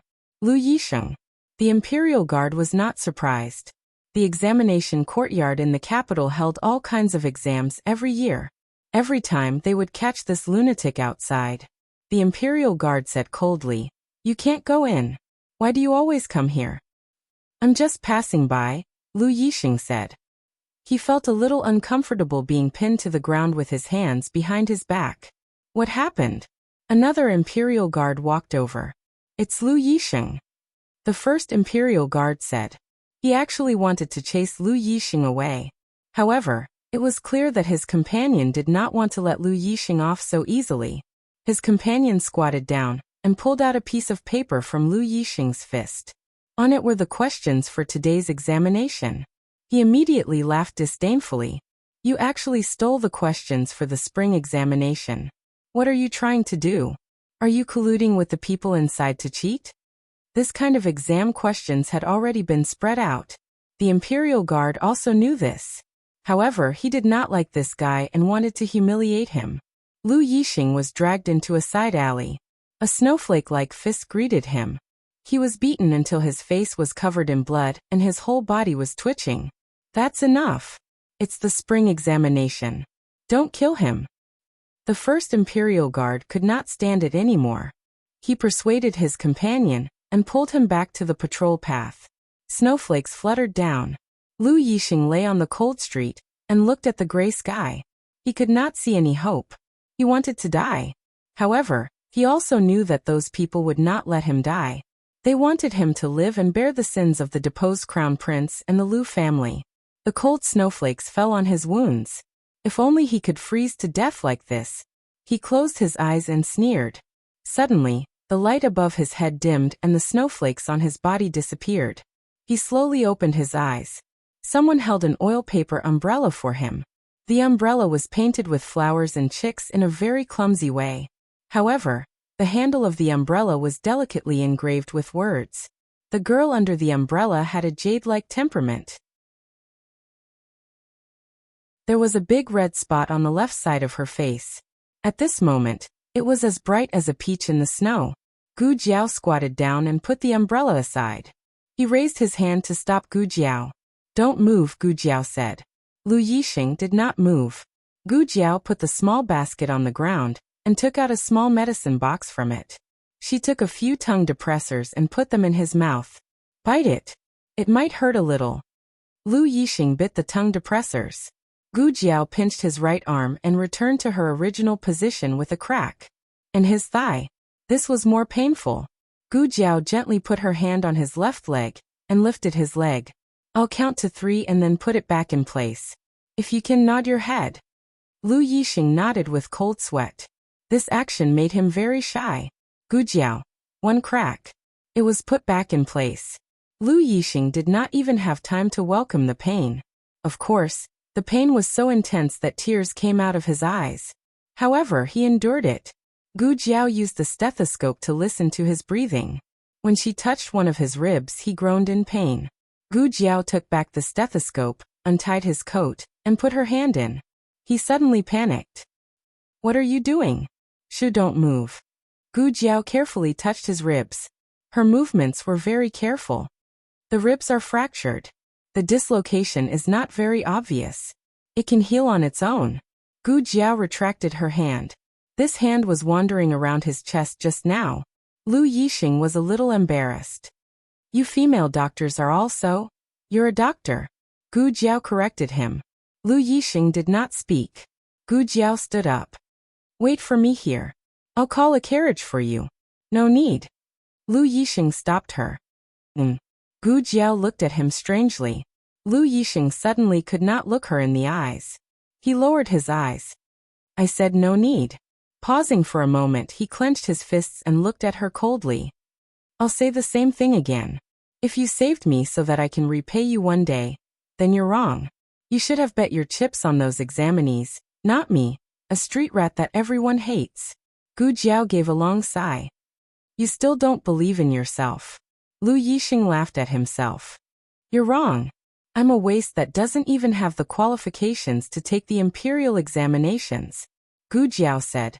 "Oh, you want to take the imperial examinations?" Lu Yixing turned his face away. "I don't want to, and it's impossible." Gu Jiao said seriously. "There's nothing impossible in this world." "Is that so?" Lu Yixing sneered. A cold wind blew, and Gu Jiao's oil paper umbrella rolled over. Little Chick wearing a small flower on his head appeared in front of him without any warning. He suddenly laughed. His laughter was full of ridicule. "Have you heard of the flower hairpin for the grand scholars? Every year, His Majesty will personally appoint 3 first-rank grand scholars and give them flower hairpins. If you can get their flower hairpins, I'll believe you. There's nothing impossible in this world. Remember, it's not 1 flower, it's 3 flowers. Don't blame me for not reminding you. Even the current crown princess only got 2 flowers. The latest chapter of this book is not finished yet. For more exciting content, please scan the QR code below to download the app. Novels are updated at a faster rate. Millions of novels are free to read. Novels with connotations that you can't find on the internet are all available here. https://www.zhhbqg.com/89642_896428226/11383298. HTML Genius remembered this site's address in 1 second. www.zhhbqg.com Bikugo mobile reading website.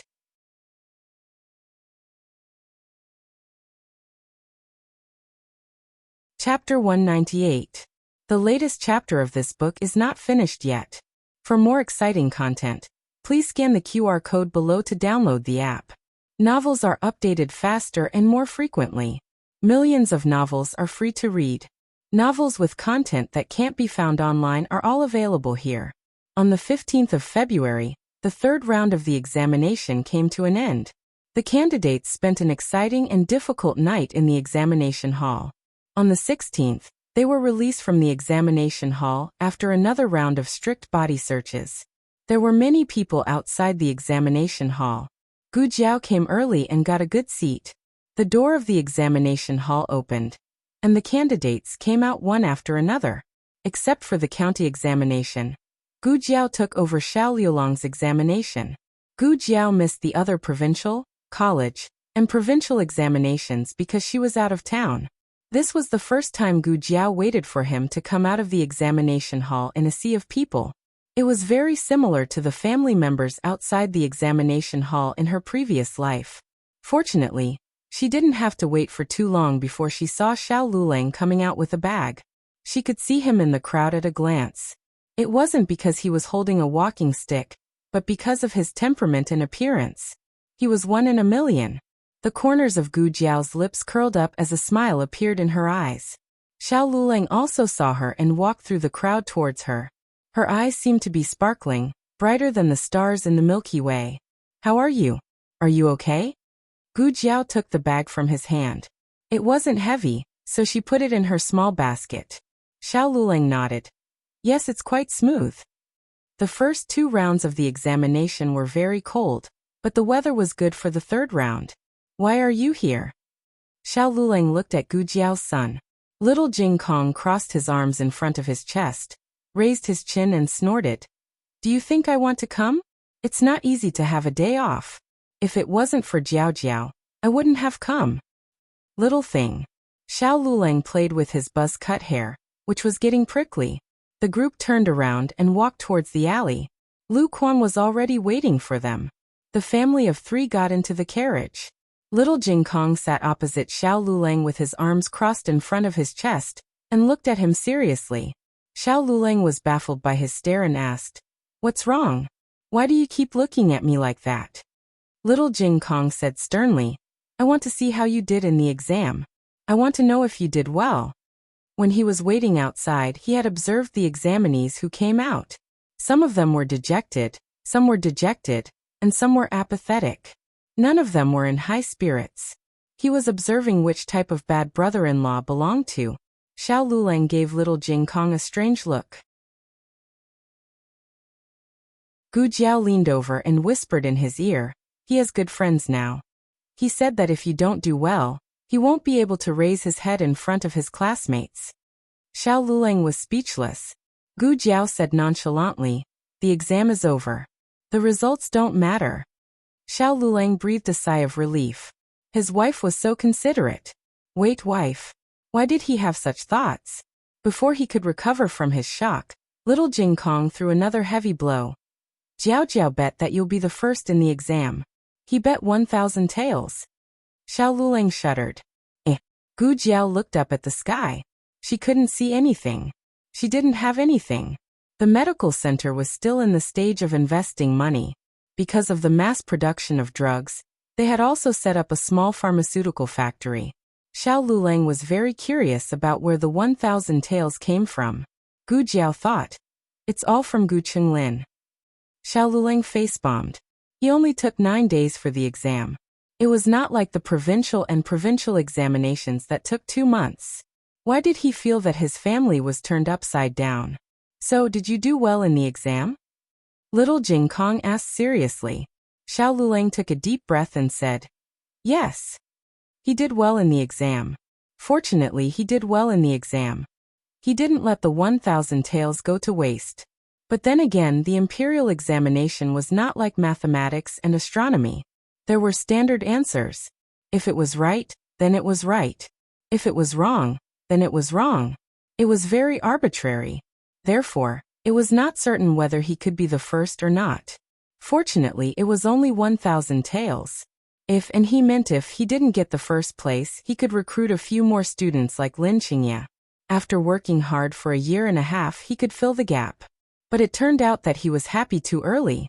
Little Jing Kong nodded seriously. You'd better do well in the exam. The neighbors also bet on you to be the first. Xiao Lulang was stunned again. How much did they bet? Little tycoon landlord Jing Kong calmly said. Not much. It adds up to about 7 or 8,000 taels. That was 7,000, 8,000 taels. Xiao Lulang covered his chest. When he returned to Jadewater Alley, the old chancellor called Xiao Lulang over. The old chancellor already knew about the exam questions. Although the imperial court prohibited the leaking of the questions, once the exam started, the questions would be spread out in various ways within 2 hours. Therefore, the examinees were not allowed to enter the court after the exam started. The old chancellor wasn't worried about the first exam. Xiao Lulang had memorized the 4 books and 5 classics. The 4 books were not difficult for him. In addition, the examinees also had to compose a poem with 5 characters and 8 rhymes and 4 classics. Xiao Lulang told the old chancellor about his poem with 5 characters and 8 rhymes and the classics. The old chancellor nodded. There was nothing wrong with it. The old chancellor then asked Xiao Lulang about his 8-legged essay and strategy. The old chancellor had some doubts about the 8-legged essay. Too much attention was paid to the formality, and it restricted the examinee's performance. However, he didn't have the final say on this. The emperor also didn't have the final say on this. The rules passed down by the ancestors weren't easy to be abolished. Xiao Yulong's 8-legged essay was also very outstanding. However, the strategy made the old chancellor break out in cold sweat. The eldest son of the first wife had always been a sensitive topic. The current emperor was neither the eldest son nor the eldest son. Strictly speaking, he wasn't considered a sage. He hid it deeper. At least at that time, he didn't seem to be worthy of the throne. Of course, after he ascended the throne, he displayed a series of methods and wisdom that were amazing. Even the old chancellor, who was a senior official of 2 dynasties, didn't dare to say that the emperor didn't deserve to sit on the dragon throne. Compared to the previous emperor, his methods were much more ruthless. At least the previous emperor didn't win against Empress Dowager Zhuang. However, he sent Empress Dowager Zhuang into the temporary imperial residence. In Zhao country, Hanlin Academy would draft a set of questions for the imperial examination in spring every year, and send it to the imperial study for the emperor to choose. The emperor would choose 1 set of questions for the main examination, and 5 sets of questions for the backup. The old chancellor dared to conclude that Hanlin Academy wouldn't give the questions to the eldest son of the first wife. The emperor must have added it himself. His Majesty is really unpredictable. The old chancellor had the same thought as Commandery Prince, and was the emperor dissatisfied with the crown prince, or the eldest prince who coveted the crown prince's position? Or was he warning those princes who were neither the eldest son of the first wife nor the eldest son of the first wife, but thought that they were worthy of the throne and could copy his path to the throne? The examinees' answers revolved around which kind of successor was more beneficial to the country, or quoted the classics to point out the pros and cons of each of the 3. No matter which one it was all within the scope of hereditary system. However, Xiao Lulang jumped out of this scope. Wasn't this telling the emperor that if his son couldn't do it, then he could change it to someone else's son? This kind of speech could be directly punished in the previous dynasty. However, even in the current dynasty where speech was relatively free, it was still too daring. The old chancellor simply didn't know how this disciple's brain grew. He even dared to write this kind of speech? Fortunately, his last sentence of flattery wasn't bad. The reason why the emperor could inherit the throne was because he was the most capable person in the world. It had nothing to do with birth or bloodline. The old chancellor's cold sweat turned into hot sweat halfway through. Wait a minute. Where did this brat learn how to flatter people? Was he so shameless? Why did he feel that this brat suddenly lit up some kind of incredible skill? He definitely didn't learn it from him. He definitely didn't teach such a little flatterer. The old chancellor felt that there was no problem with Xiao Liulong's ability, so he could only leave the rest to heaven's will. After the 9th day of the spring imperial examination, many examinees fell ill, and the business of the medical hall boomed again.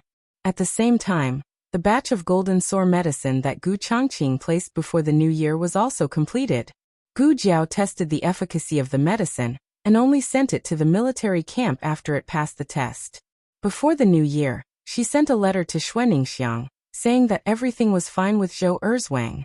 Xue Ningxiang replied to her letter, telling her about the village's matters and the progress of the medicinal field. She also sent some things. There were things for her and also things for Zhou Erzwang. Gu Chongqing often came to the medical hall to visit Zhou Erzwang. Gu Jiao gave him the things that Xue Ningxiang sent to Zhou Erzwang and asked him to send it to Zhou Erzwang.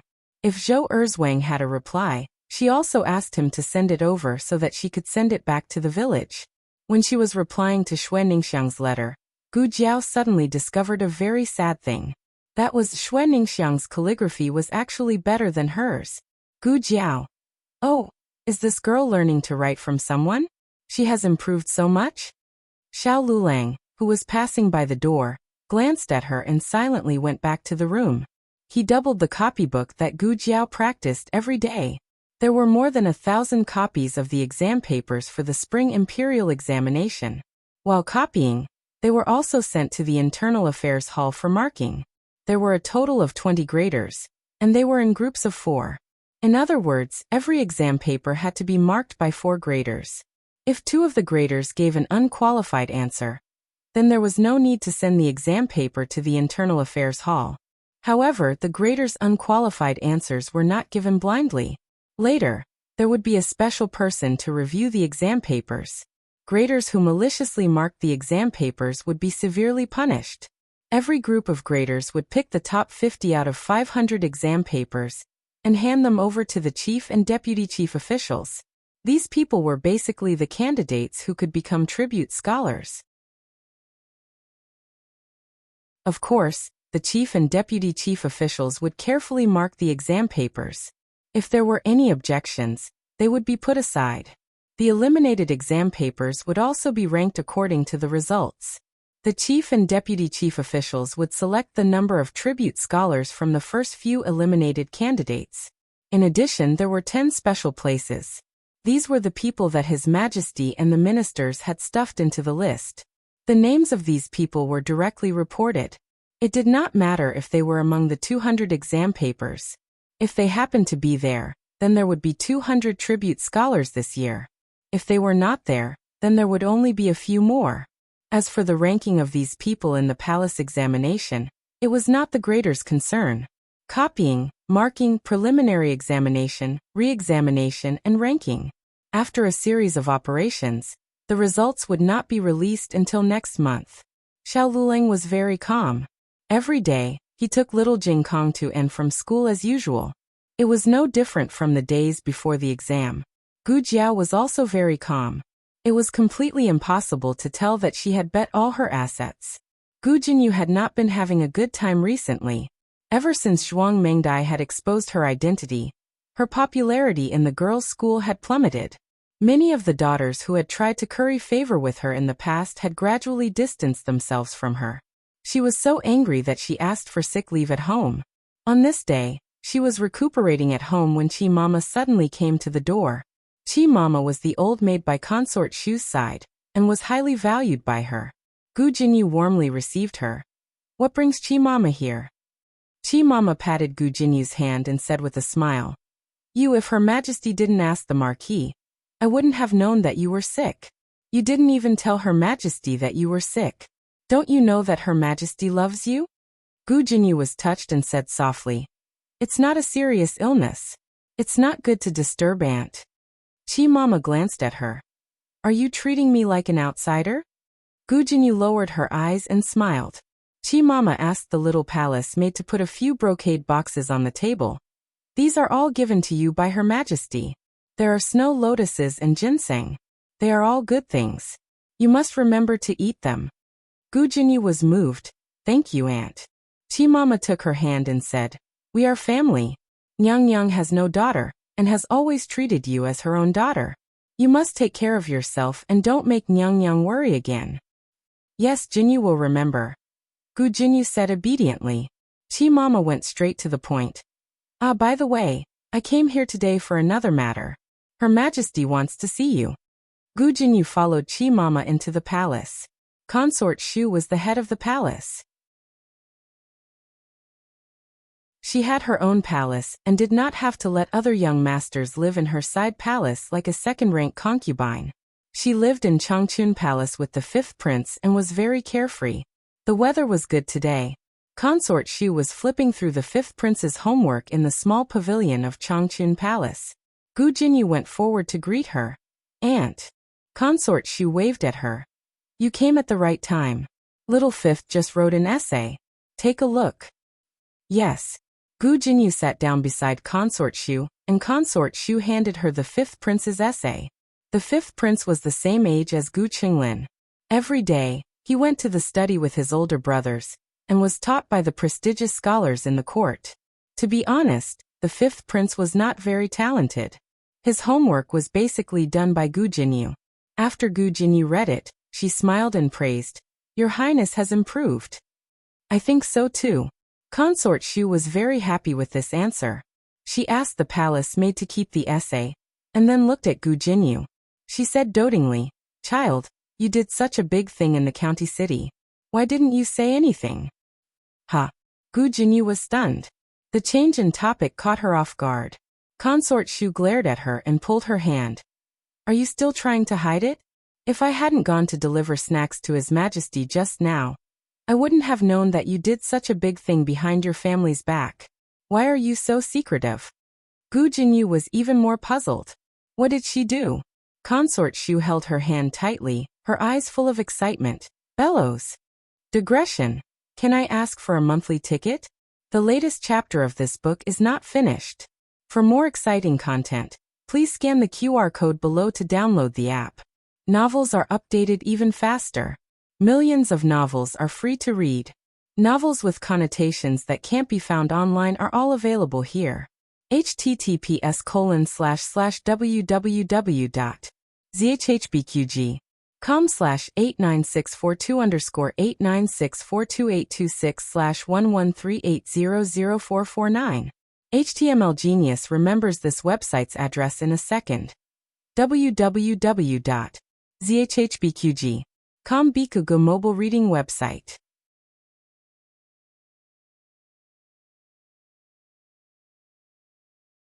Chapter 199. The latest chapter of this book is not finished yet. For more exciting content, please scan the QR code below to download the app. Novels are updated even faster. Millions of novels are free to read. There are novels with connotations that cannot be found online here. It turned out that the court had found out about the young lady, and confirmed that her surname was Gu, not Lu. They also heard that she was the daughter of a marquis. As for which marquis, they were not sure. But were there many marquis with the surname Gu in the world? Between March and June last year, she had coincidentally appeared in that county town. Consort Shu could guess that it was Gu Jinyu even if she used her toes. Imperial concubine Shu poked her head lightly. "Look at you, this child. This is a good thing, not a bad thing. Why didn't you say it? If you had said it earlier, your father would not have made such a big mistake. He let the Ministry of War ride on his head." Gu Jinyu opened her mouth. Imperial concubine Shu smiled and said, "When you were young, you liked to draw on paper. The fifth prince also drew with you. At that time, I thought that you were all thinking about useless things. Now it seems that I have misunderstood you." Granny Chi smiled. "Your Highness, do you still remember when the county princess asked someone to improve the food box when she was young?" Consort Shu held her temples and smiled in realization. I almost forgot if you didn't mention it." "Yes. Is that food box still there?" Granny Chi smiled. "Yes. I will keep it." Consort Shu ordered. "Quickly bring it over." Granny Chi went to the storeroom and took out an old food box that Gu Jinyu had used when she was young. The food boxes in the palace were layered, like a walking steamer. Gu Jinyu felt that this kind of food box was inconvenient. She said that if she wanted to take something from the bottom, she had to take the top as well. It would be better if each layer could be separated. She took apart Consort Shu's snack box and made a fixed frame, but it could be pulled open from the side to have several small drawers. An 8-year-old child's hands were not too skillful. It was all done by her mouth, and the eunuchs did according to her ideas. At that time, She even received a few words of praise from His Majesty. This kind of food box also existed among the people at that time. As it was not warm enough, it was usually only used to hold snacks. Gu Jinyu had never seen it before. She had thought of it herself. His Majesty thought it was rare for an 8-year-old girl to be so intelligent. It was also from then on that Consort Shu discovered Gu Jinyu's talent, and often summoned Gu Jinyu to the palace to study with the 5th prince. Concubine Shu whispered, "Tell Auntie the truth. Did you do it on purpose?" Gu Jinyu stared at her blankly. Imperial concubine Shu smiled happily. "That's true. The effect of doing this is indeed much better than revealing your identity from the start. You have successfully caused a sensation in the imperial court, and also caught His Majesty's attention. The more indifferent you are to fame and fortune, the more His Majesty appreciates you." Gu Jinyu wanted to say something but stopped. What did she do to change the wind direction? She had never heard of it before. "Nyang Nyang, the thing you wanted is here. Where do you want it?" A young eunuch walked over with a piston bellows. Gu Jinyu looked at Consort Shu in confusion. Consort Shu said to Gu Jinyu, "Come, tell Auntie how to use this thing. Later, if your Majesty wants to chat with this consort will have a common topic with your Majesty."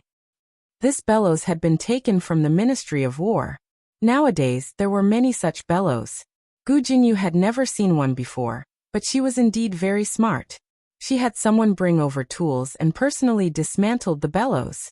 Then she put it back in its original place. Then she understood the principle behind this kind of wind-blowing technique. The bellows had 3 levels. The first level was where the lever was. There was a wind outlet at each end of the bellows. There was a movable valve at the wind outlet. When the lever was pushed, the first valve at the back opened. Wind poured in from there. The second valve automatically closed. Wind was forced from the wind outlet under the second valve into the second small bellows on the second level. Under the small bellows was an air outlet that was connected to the boiler. When the lever was pulled back, the second valve at the front opened. Wind poured in from the second valve. The first valve closed. Wind poured in from the first valve into the first small bellows on the second level. The first small bellows also had an air outlet that was also connected to the boiler. The 2 small bellows were independent and did not affect each other. The only thing they had in common was that they were both connected to the boiler. They could both send wind into the boiler. This kind of double-acting piston bellows produced wind regardless of whether it was pushed or pulled. It did not waste any physical strength or movement. This design was too exquisite. Gu Jinyu was in awe. Compared to this, her own food box paled in comparison. No, her own food box could not even be considered a small magician. But did His Majesty and the people from the Ministry of War make a mistake? This was not something she had done. "How did you think of this method?" Imperial concubine Shu asked. Gu Jinyu thought that Imperial concubine Shu was talking about the bellows. Just as she was about to confess, Imperial concubine Shu interrupted her. "Not saying who you are, just leaving behind a blueprint. Afterwards, leave some clues. Surname Gu, connection to Marquis Ding and Fu. It does not feel deliberate at all. You are truly worthy of being someone this one taught." The focus of the imperial concubines was always different from normal people. Gu Jinyu was very puzzled. Was there really a mistake somewhere? Marquis Ding and Fu only had 2 girls. One was her, but she had never drawn any blueprints. It couldn't be that wild girl who grew up in the countryside. She couldn't even read a single word. How could she have made such an exquisite tool? While Gu Jinyu was puzzled, Imperial concubine Shu suddenly patted her hand. "The Imperial Garden's 4 seasons osmanthus has bloomed. Come, let's go pick some. In a moment, we'll have the Imperial kitchen make osmanthus cakes and bring some for your father." Gu Jinyu sighed and was pulled to the Imperial Garden by Imperial concubine Shu. The flowers in the Imperial Garden bloomed beautifully. They were colorful and contended with each other. Coincidentally, they were not the only ones who came to admire the flowers. Imperial concubine Zhuang was also present. Imperial concubine Zhuang was a few years older than Imperial concubine Shu. She was not as beautiful as Imperial concubine Shu, but she was still dignified and elegant. She had an outstanding temperament. Older sister Imperial Concubine, what a coincidence. Imperial Concubine Shu smiled and greeted her. Imperial Concubine Zhuang returned half a bow. The two were both first-rank official concubines, but Imperial Concubine was the head of the 4 concubines. Her status was naturally higher than Imperial Concubine Shu's. Gu Jinyu also bowed to Imperial Concubine Zhuang. Greetings to Imperial Concubine. Imperial Concubine Zhuang gracefully smiled. So it is County Princess Hui. There is no need for County Princess Hui. Thank you, Imperial Concubine. Gu Jinyu rose. Gu Jinyu often entered the palace, and had seen Imperial Concubine Zhuang several times. But for some reason, she felt that Imperial Concubine Zhuang was particularly gentle this time. Imperial Concubine Zhuang's gentle gaze fell on Gu Jinyu's face. County Princess Hui is of marriageable age. You haven't talked about marriage yet, right? Aunt. It was Zhuang Yueshi who came over with a basket of freshly picked flowers. She saw Imperial Concubine Shu and Gu Jinyu and bowed. Gu Jinyu was a county princess, but she did not dare to accept Zhuang Yueshi's bow in front of Imperial Concubine Zhuang. She also bowed slightly to return the bow. Aunt, what were you talking about just now? Zhuang Yueshi asked. Imperial Concubine Zhuang smiled. We were talking about County Princess Hui's marriage. Speaking of which, you are 1 year older than County Princess Hui. You haven't talked about marriage yet. In the Zhao Kingdom, women would only consider marriage after reaching the age of 15. Most of the wealthy families were not in a hurry. Some women would get married at the age of 18 or 19. As for men, most of them would only get married after reaching the age of 20. Why did Imperial Concubine Zhuang suddenly ask about Gu Jinyu's marriage? Her intention was somewhat thought-provoking. Imperial Concubine Shu smiled and said, Not yet. Imperial Concubine Zhuang said, I heard that she has an older sister who is already married. The smile on Gu Jinyu's face froze. Imperial Concubine Shu looked as usual. My sister grew up in the countryside and married early. Since Imperial Concubine Zhuang already knew, there was no point in hiding it. It was better to say it openly. Imperial Concubine Zhuang smiled and sighed. Imperial Concubine Shu, you have to be more careful. She is such a good niece. I don't know which family's brat will take advantage of her. Imperial Concubine Shu was amused by Imperial Concubine Zhuang. They teased Gu Jinyu for a while before returning to their respective palaces. Imperial Concubine Zhuang and Imperial Concubine Shu's topic always revolved around Gu Jinyu. Zhuang Yueshi, who was at the side, seemed to be neglected. This was the first time that Gu Jinyu was the protagonist in front of a favored concubine. On the way back to Changchun Palace, Imperial Concubine Shu touched the buyao in her hair bun and said proudly, It seems that Imperial Concubine Zhuang also knows about your invention of the bellows. Her news is really fast. I happened to hear it when I went to deliver snacks to His Majesty. I don't know how she found out. Humph, it must be someone around His Majesty who told her. Gu Jinyu suddenly realized that the reason why Imperial Concubine Zhuang's attitude towards her was so abnormal was because of this? Was the power of a bellows so great? Gu Jinyu suddenly didn't have the courage to confess to Imperial Concubine Shu. Why did Imperial Concubine suddenly ask about my marriage? Could it be that she wanted to set her up with Princeton? Imperial Concubine Shu said carelessly. Most likely she wants to win you over. After the crown prince got Wen Linlang, he was like a tiger with wings. I'm afraid she wants to imitate Empress Xiao and find a good wife for her son. But Prince Ning already had a wife. If she married him, wouldn't she only be a concubine? Princess Ning was not a kind person. It was difficult for a concubine to survive under her. Moreover, Gu Jinyu didn't like Prince Ning. She liked Prince, and Gu Jinyu pulled Imperial Concubine Shu's arm and pleaded, Aunt, I don't want to marry Prince Ning. Imperial Concubine Shu waved her hand. It may not be Prince Ning. Gu Jinyu said. She only has one son. Imperial Concubine Shu said. Doesn't she also have a nephew? Gu Jinyu's eyes lit up. And is talking about Princeton? The latest chapter of this book is not finished yet. For more exciting content, please scan the QR code below to download the app. The novel is more complete and updated faster. Millions of novels are free to read. Novels with connotations that can't be found online are all available here. https://www.zhhbqg.com/89642_8964286/113797389. HTML Genius remembered the website address in 1 second. www.zhhbqg.com Bikuga mobile reading website. You're tuning in to the Earbook Haven YouTube channel.